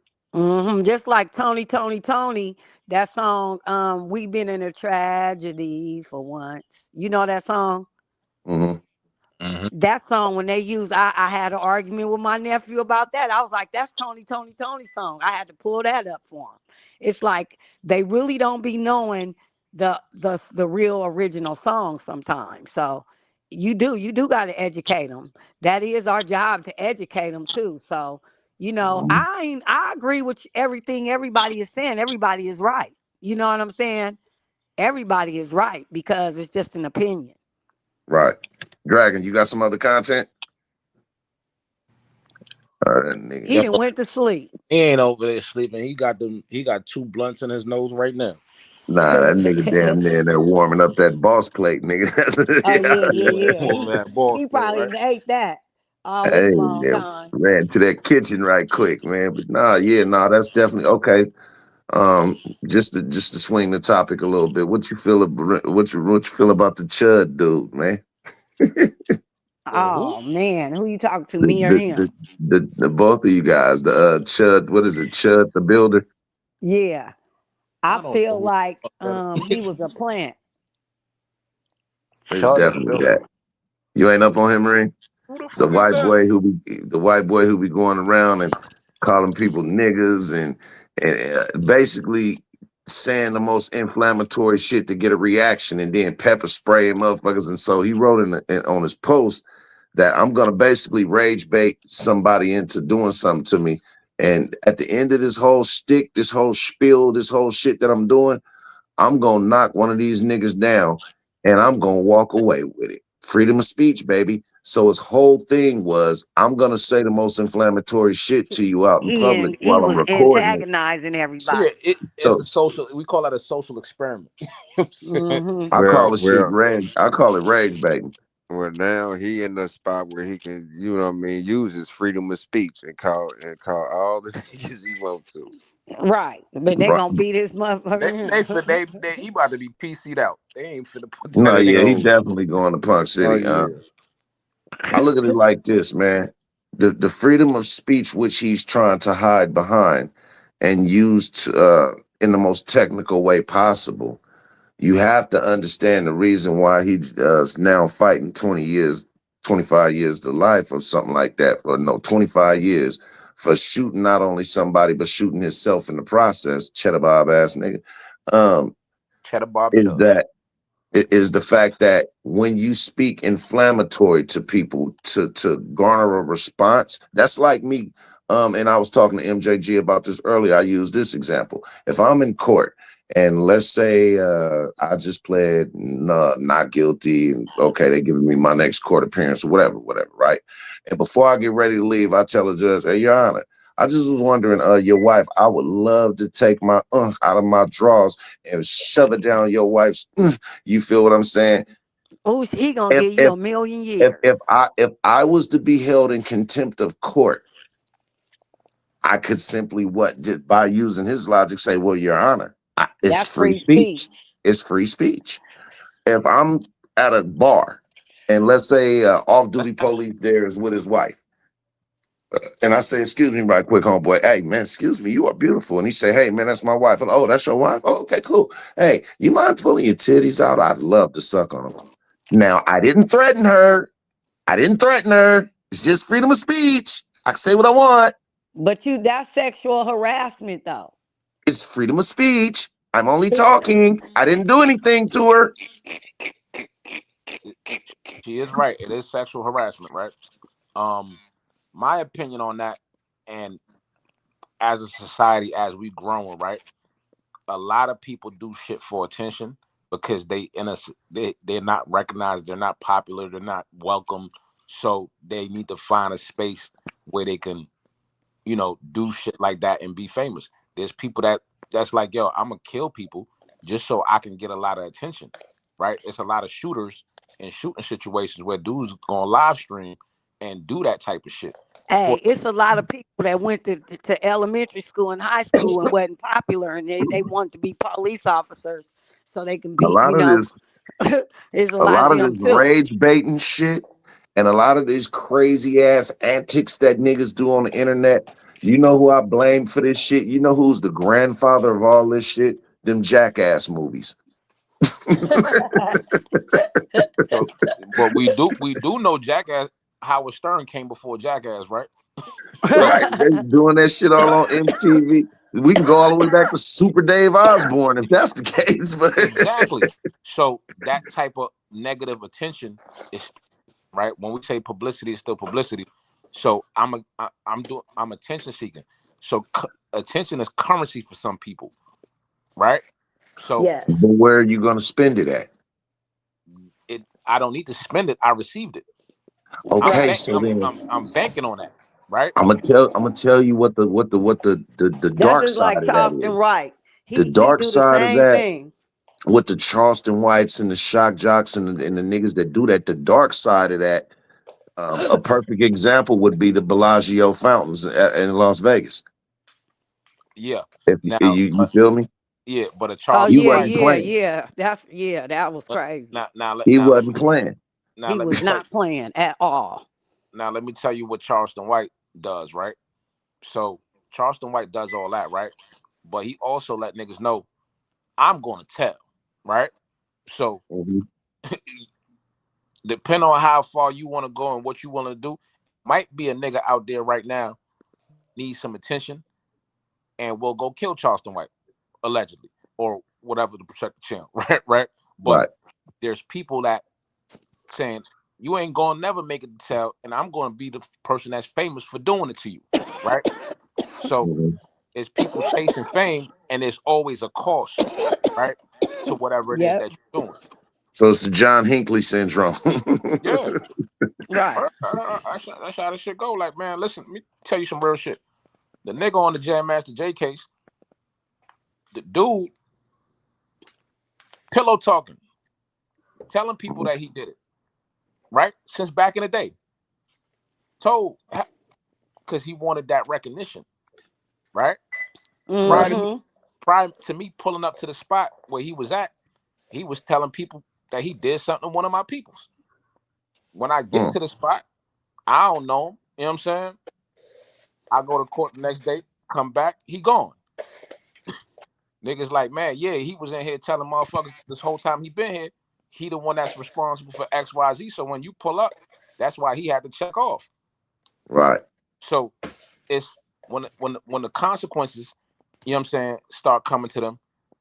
That's what I'm saying. Yeah. It's all shits and giggles until niggas close the gap on your ass. You feel what I'm saying? Like a lot of niggas will say a lot of shit in these comments and on these videos.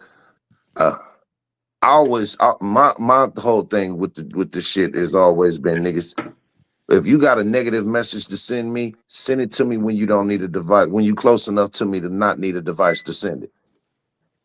Mm-hmm. You know, other than that, my nigga, I don't care about that shit, my nigga. That shit means nothing to me, my nigga. I don't. I can't take the time to focus on that type of shit. I mean, I hear people, one of the most misunderstood statements and that I always had a pet peeve with is when niggas say, well, if you ain't got somebody hating on you, you ain't doing something right. I don't believe that shit one bit. I believe the exact opposite. I believe that if you got a nigga hating on you, that means they ain't doing something right. Right. Nigga, it ain't got nothing to do with me doing something right. It got everything to do with them not You doing not something doing right. something right. Fuck you gonna blame They me for them blueprint. niggas hating? You know, I don't even know if I agree or disagree with that That's because just it's a stupid ass play on words, man. Because it's like success, right? Success Mm-hmm. comes with a lot of things, right? And like they say, what you gonna do? Throw the success away, right? In order not to have people looking at you certain type of way, criticizing you. You know, No, I it. expect the hate and the envy to come with it. All that I'm saying is that I'm not gonna blame myself for them hating, right? Or if you want to look at it in this way, I'm not gonna congratulate them or put them and give them, like, it's almost like I'm awarding them. Like I'm saying, oh, if I'm not hate, like my success depends on a nigga hating on me. Cause listen to the statement. If a nigga not hating on you, that means you're not doing something right. So my success depends on a nigga hating on me. Well, you know what? No, make They no gonna sense. hate on you. It don't That comes depend with the nigga hating. program. You know what I'm saying? Yeah, You gonna it's get a you some haters. Soon Exactly. as So if you that's do, gonna come if you doing anyway, bad, you gonna have you some haters. Them it don't haters gonna depend on come it's a regardless. side effect of it, right? It don't depend on hate, it's a side effect of it. But then it's a side when effect on their behalf, not mine. Yeah, you're right. You feel me? It's because them niggas not It's doing gonna be something right. it's a side effect on both behalves because your circle gets smaller.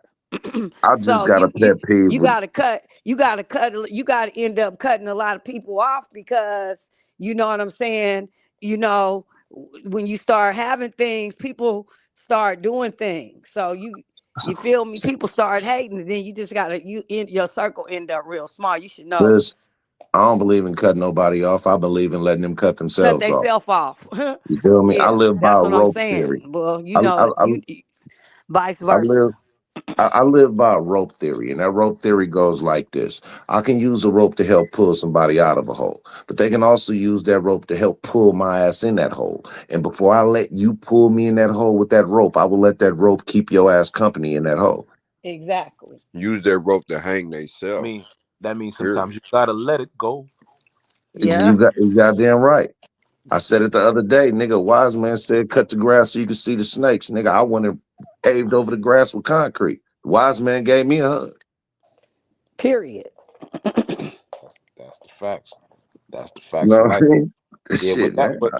with that one with the hate shit, like I said, like I think hate, envy is like human emotion condition, you know what I'm saying? And the motherfuckers that's not dedicated to nothing, that don't put no work in, have an opinion on people that actually do shit, right? So, Mm-hmm. you know, like nigga get up every day, bust his ass to be somewhere in life and be at a certain standard. And because you don't have that the mental not capacity, but the will or whatever to do what the next man doing, we used to have a saying. When niggas is going home, niggas be mad at them for going home in the joint. You feel me? And I used to tell them niggas, man, listen, you can't be mad at that nigga. You should have stole when he stole. So Fact. if I wanted a little bit of time, I should have did a little bit of shit. You understand what I'm saying? Or Right. Right. or nothing at all. So he a petty criminal, or he a, you know what I'm saying, you come in here do the scare bit and niggas is mad at you for, nah, I was involved with what I was involved with, so you know, Right. my You did your consequences. time accordingly. Yeah, you know what I'm saying? My consequences, my consequences. You know what? Right. I wonder. This my whole thing. I've never understood this. Why? And y'all probably don't even know the answer to this. But why do people get jealous of people that's just trying to make more out of their life? It's just real crazy to me. I don't really have time It's a to. natural human emotion, just like love, hate, envy, jealousy, lust, anger, rage, wrath. All of them is just human emotions. It's from a place of lack, right? So if I Hmm. lack the abilities that you may have, right? And Hmm. why it couldn't be me? You know, there's people that's super nice at basketball, but they're 5'5", right? So, Hmm. Mhm. you know, they mad at God. And it's hard to be mad at God. You gotta find somebody to, you know what I'm saying, Right. to direct that shit at. So it's that type of shit where it's like I'm mad at your success and not me, because it's hard for a lot of people to be mad at themselves. I used to cut my own hair because I don't want to be mad at no barber, because I'm gonna do something to that nigga, right? I'd rather, Right. Right. if I fuck my own shit up, you know what I'm saying, I'm You gonna be can't all be right. mad at nobody. You can't be Right. mad at Right. nobody.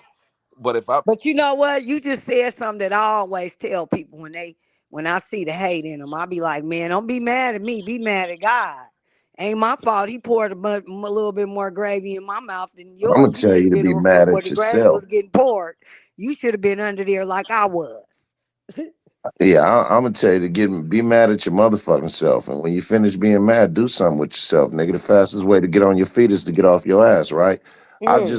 I got a pet peeve with shit that to me just logically don't make sense. Like I've heard people say, I wouldn't wish that on my worst enemy. I would. Like nigga, you done made it past every other enemy in order to be considered by me my worst enemy, and you the nigga I got compassion for. Fuck You know everything what, that happened to network? you, nigga. It's some niggas, it's some people in the world that work hella hard. Like they work every day, they sweating, they trying to make it. And then a person can just come up and just do the same thing you doing and not been in work for long and just come up. And that's God. You feel me? That's their blessing that God gave them. But the other person that been working that hard and they sitting there looking at you and they know they've been working hard at this uh whatever it is, you know what I'm saying, occupation.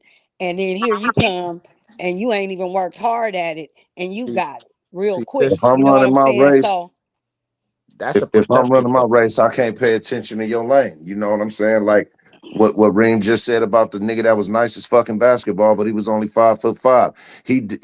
All of the time that he was being mad, screaming, why, and forsaking God and besmirching God because he wasn't tall enough to join the team, that he wasted his whole life and didn't realize that if he would have put that basketball down, he was the next computer operator. He was the next computer programmer to come up with the greatest invention that never got invented because he was too busy wasting his time not knowing that he may have excelled in other shit that had been way greater than he would have been at basketball.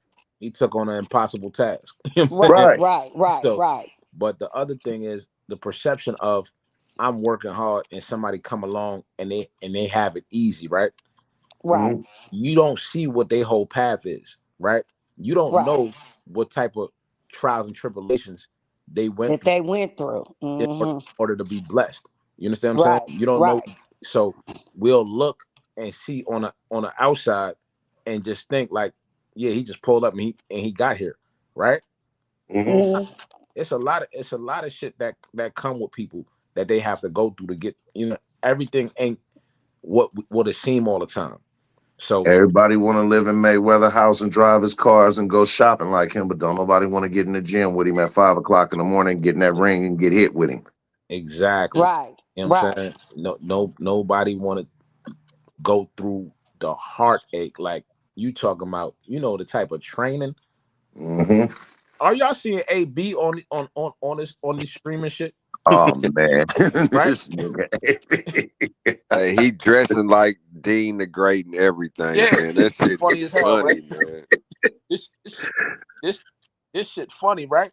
But I Oh see man. where the nigga jump roping, and it's like they like AB still got it, and people surprised. But this nigga was doing this shit since he was 5 years old. Right. You feel me? Mm-hmm. It's But as it, good it, as a boxer as he is, nigga, that alcohol be having that nigga on the ropes. man, this nigga Yeah, is a I don't funny know what nigga. he going Not the through. alcohol be having that nigga on the ropes is wild. You know what I'm saying? Hey, got my nigga out there. Nigga, that alcohol punching that nigga so hard, it's making the back of that nigga head touch his back. But no, this nigga is the funniest nigga in America right now, right? This nigga is he's so on point on them streams. Mm-hmm. The shit that be Bruh. coming out of his mouth in the moment, like he quick, and it's like, yo, to see somebody, and we seeing that in hip hop, and we seeing that in certain things where people are changing careers or changing career paths with new Mm-hmm. opportunities, right? One door closed, another one opening. So you got rappers going podcasting now, going streaming now, going finding doing sports shows. So boxers doing something else, right? And Mm-hmm. back to network point. The Nigga, you could streaming. have been doing something else. Nigga, you 5 for 5. You know what I'm Right. saying? Right. You five Nigga, for five. that You could have nigga put that. remind me of Brian Pumper's antics, nigga. You might as well get some eggs and start throwing Nah. that. The nigga said the nigga looked like a Roblox character. hey, y'all. The reason why y'all heard me silent, boy, I done fell asleep about 5 times and woke up on y'all niggas, man. It's time Hey, I to... took me I one said it was too, that or yo. a boss plate. Yeah, I got dried I up told him he slob was on the probably side of my asleep. beard, all types of shit, nigga. Fell They asleep said it on the was a boss blunt. The plate. blunt is flat. I had a whole half a blunt, nigga, that's flat, nigga, I knew it was the pancake blunt flat. involved. I said you Hey, had the blunt in your nose. I knew it was a blunt Right. involved. I No, took me nigga. old power nap too for a good 15 Oh and yeah, woke we up know you like can store it too. huh? Now, see, I got it out the way early, nigga. I'm on a full battery. Oh, see, that boy in a Charge this boy Tesla all the way. Duracell Yeah. battery. I Yeah, just got man. off the charger right before I tapped on. Man, give y'all shout outs, bro. I still got to link up with Reem tomorrow. So let me lay my ass down, bro, for real. What's up when you got the flow? Oh yeah. So I appreciate the conversation. You know what I'm saying? In the generations. You feel me? Talking about all the generations. And Mm-hmm.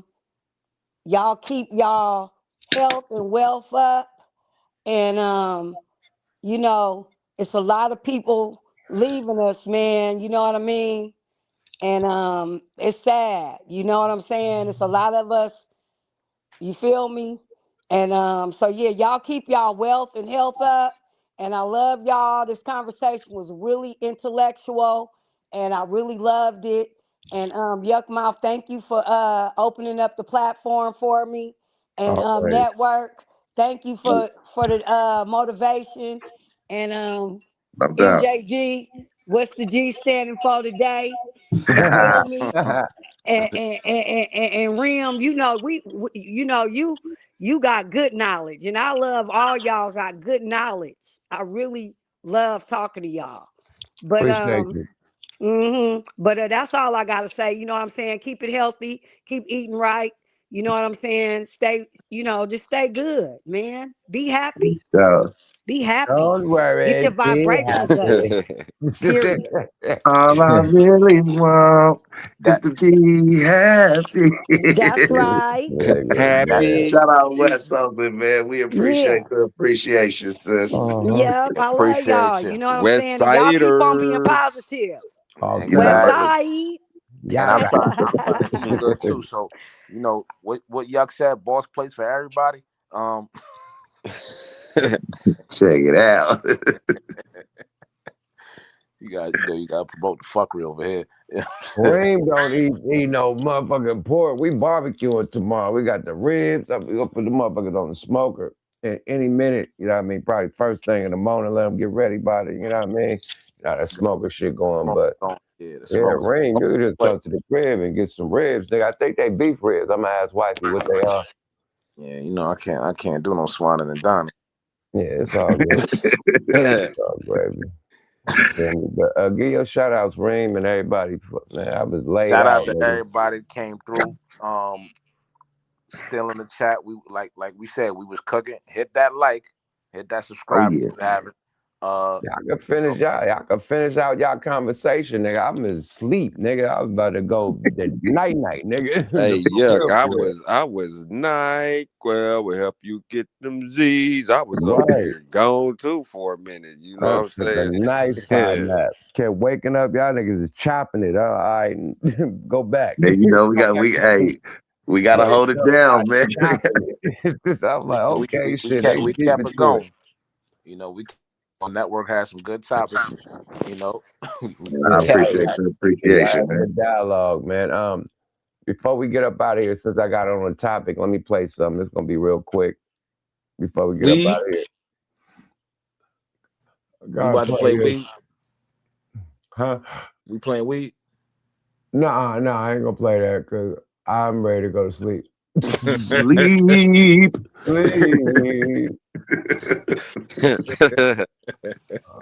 Sleepwalker. Sleepwalker. First name Sleep, last name Walker. Hold on, let me get this right for y'all. My bad. Hold on. Let me see. Boom. Let's go. You niggas. You want to go night, nigga? Definitely. I played the AP. AP you just now recently collabed with Swatch. Some AP owners are very upset, and some people are like, "Hey, fuck it, man! You making it affordable for people." Into it. The new AP I'm buying all my just got leaked, and people are not happy. Let me explain. So, for those of you who don't know, Audemars Piguet is one of the most elite watch brands in the entire world. The Royal Oak is a symbol of wealth and status in hip-hop, fashion, sports, and celebrity culture. Most of your favorite rappers, celebrities, and streamers all own an AP watch. And AP Royal Oak watches usually start around $40,000, with some of them ranging up to $500K. And this is where it gets controversial. AP is collaborating with the brand SWATCH, which is basically the opposite of everything that AP stands for. They're affordable, plastic, colorful, and usually around $100. And celebrities and watch collectors are furious. People who spent $100, $200, even $500,000 on AP watches are now saying the brand is completely destroyed because they bought them for the exclusivity. And people started camping out in front of the Swatch store over 7 days before this even released without even knowing what it looked like. That was until today. So official images and videos just got posted, and it's actually going to be a pocket watch or a necklace, not a wristwatch that everybody was upset about. Now, not to say that people won't still try to wear it like a watch, but the people that have been camping out and buying spots in line are definitely not happy. And there's 8 different colors with ceramic options, and the price was just unveiled at $450. And whether this becomes the biggest release of the entire decade or the biggest mistake AP's ever done, the entire internet is watching. The new Bro, them niggas got a stopwatch, bro. They thought they was gonna get the whole complete watch. You know it's gonna be some type of Gotcha, bitch. Them niggas thought they was gonna get the whole band, everything. Nigga, you gonna have to put that bitch together. Nigga. They gonna sell the band next month or something. Yeah, it's gonna be a put together. By the time you put that bitch together, you're gonna spend a $1,000, damn near 15, 2,000 by the time you get the whole collection. But so damn, niggas a keychain. Hey, that's the Cheyenne Bryant of watches, nigga. Dr. Cheyenne Bryant watch. You sold them niggas a $400 keychain. Nigga, that's my daddy watch. That's the watch from life, nigga. That's my daddy watch. My daddy watch. Hey, that's a pretty nice timepiece you got there. Hey, that nigga a Pink Panther watch. Nigga, hey, that motherfucking Inspector Clouseau watch. A Boss Hog watch, nigga. That's a watch Boss Hog had, nigga. Looking for the Duke boys, nigga. The only nigga that's camped mad out for a week, bro. Like niggas camped out for a week for the stopwatches, man. They didn't know. They thought they was getting the whole Royal Oak wop. Yeah, they about to run hurdles, nigga, and get a time. That's a time. You know what I mean? Let me time you on them hurdles watch, nigga. Gotcha, bitch. Facts. And niggas was mad if they did make a watch with a band, you know, and made it affordable. Why would niggas be mad? Because you just sat there and spent $500,000 on a watch. Nah, you know what I mean? And then they came out value. with it cheaper. Come on, man. Like, but you know Because that's what niggas do, man. Because that's like nigga somebody going to go take the Porsche plates off and put a VW plate on that motherfucker. Hey, it was a motherfucker had a fake SS, nigga, like you know the Chevys, and then they made a police car in them Caprice, you know what I mean, turning into an SS, nigga. We used to call him the fake SS. Here come fake SS, nigga. He had emblems on it and everything. As a nigga that rock the watches and collect watches, man, it's a RM conflict too with the RMs. You know what I mean? Yeah, them RMs and Richard Millies, man, they plastic than the motherfucker. So now you got the cheap plastic though, nigga. They selling plastics for all plastic for 200, 100,000 for plastic though. No metal, no rose, no platy, no gold, all plastic, see-through shit. Gotcha, with the turbine engine in that motherfucker for 200,000-300,000, all plastic. So it's also creating a conflict with that too, I think. Remember the RMs. Jacob did it at first. Right? Let me say this. I'm happy. I always wanted to be like Future. And now I could buy all my bitches APs. You know what I'm saying? I could buy all my hoes APs. You know what I'm saying? You get the starter kit. Huh? You know what I'm saying? Come on, you're right. And then you can wear it as a necklace too. And then you know what I mean? I can time my kids running around the block in style, nigga. Look, I'm a timer with the AP. I got the AP timer. Nigga, go. Ready, set, go, nigga, in style, nigga. Shit. Now you gotta do is just go get you one of them Peanut Man eye glasses with the little one eye, nigga. Your name is the AP stand for like all planners, man, nigga. All planners, nigga. Hey man, let me do this roll call, man. Let's get up out of here, bro. I know we ready to slide, man. Hey man, all this energy. Salute to the Fire Breathing Dragon for opening up the platform for us to all come teach, build, and learn with each other while we kick back and have ourselves a good old motherfucking time, man. Salute to the chat, because that's where it's at, man. Make sure to get them dragons going right now and tickle that like button on the way out the door. Make sure you go tap in to SmokeALoudRecords.com for all of the merch. Make sure you go check out that weed song with Yuck Mouth and Afro Man running motherfucking likes up. Tell a friend to tell a friend. He back at it again. Salute to the honorable Gooch the motherfucking great. Big Sis Shaniqua. Free Mike Ascari sooner not later. Reem, the motherfucking law library. West Oakland for stepping into the building. Mac Mean, Lady Divinity, Network Go There. Shout out to Kato. Goddamn, Abe over there at 5150 Academy, man, Coin Academy, man, the whole motherfucking team, everybody, the whole Dragon Gang, man. Hey, yeah, Ring, MJG, one more again, one more motherfucking win. One more win, y'all. And today the G stands for gotta go, gotta go. Gotta go. On that one, man. Salute to everybody in the chat. Salute to everybody that stepped in on the panel, man. Big rest in peace to my homie Cletus Mack. You know what I mean? Right. Still holding it down for Digital Underground, man. Always and forever, man. Big rest in peace to Shock G also, man. We did it, man. Reem, I see you tomorrow, nigga. You know how we got it going. And yeah, man, shit, man. Another episode of WTF Weekly. You know what I mean? We out this motherfucker, man. Chat, man. We love y'all. Everybody that tapped in from all around the world, little boys and girls, dragons in the chat. We out this bitch. Another episode, another motherfucking mission completed. You know what I mean? R.I.P. Black Jelly, my nigga. Yada da. And Drake, just drop one album next time, bud. Let's go. Yup Mouth TV, yada da.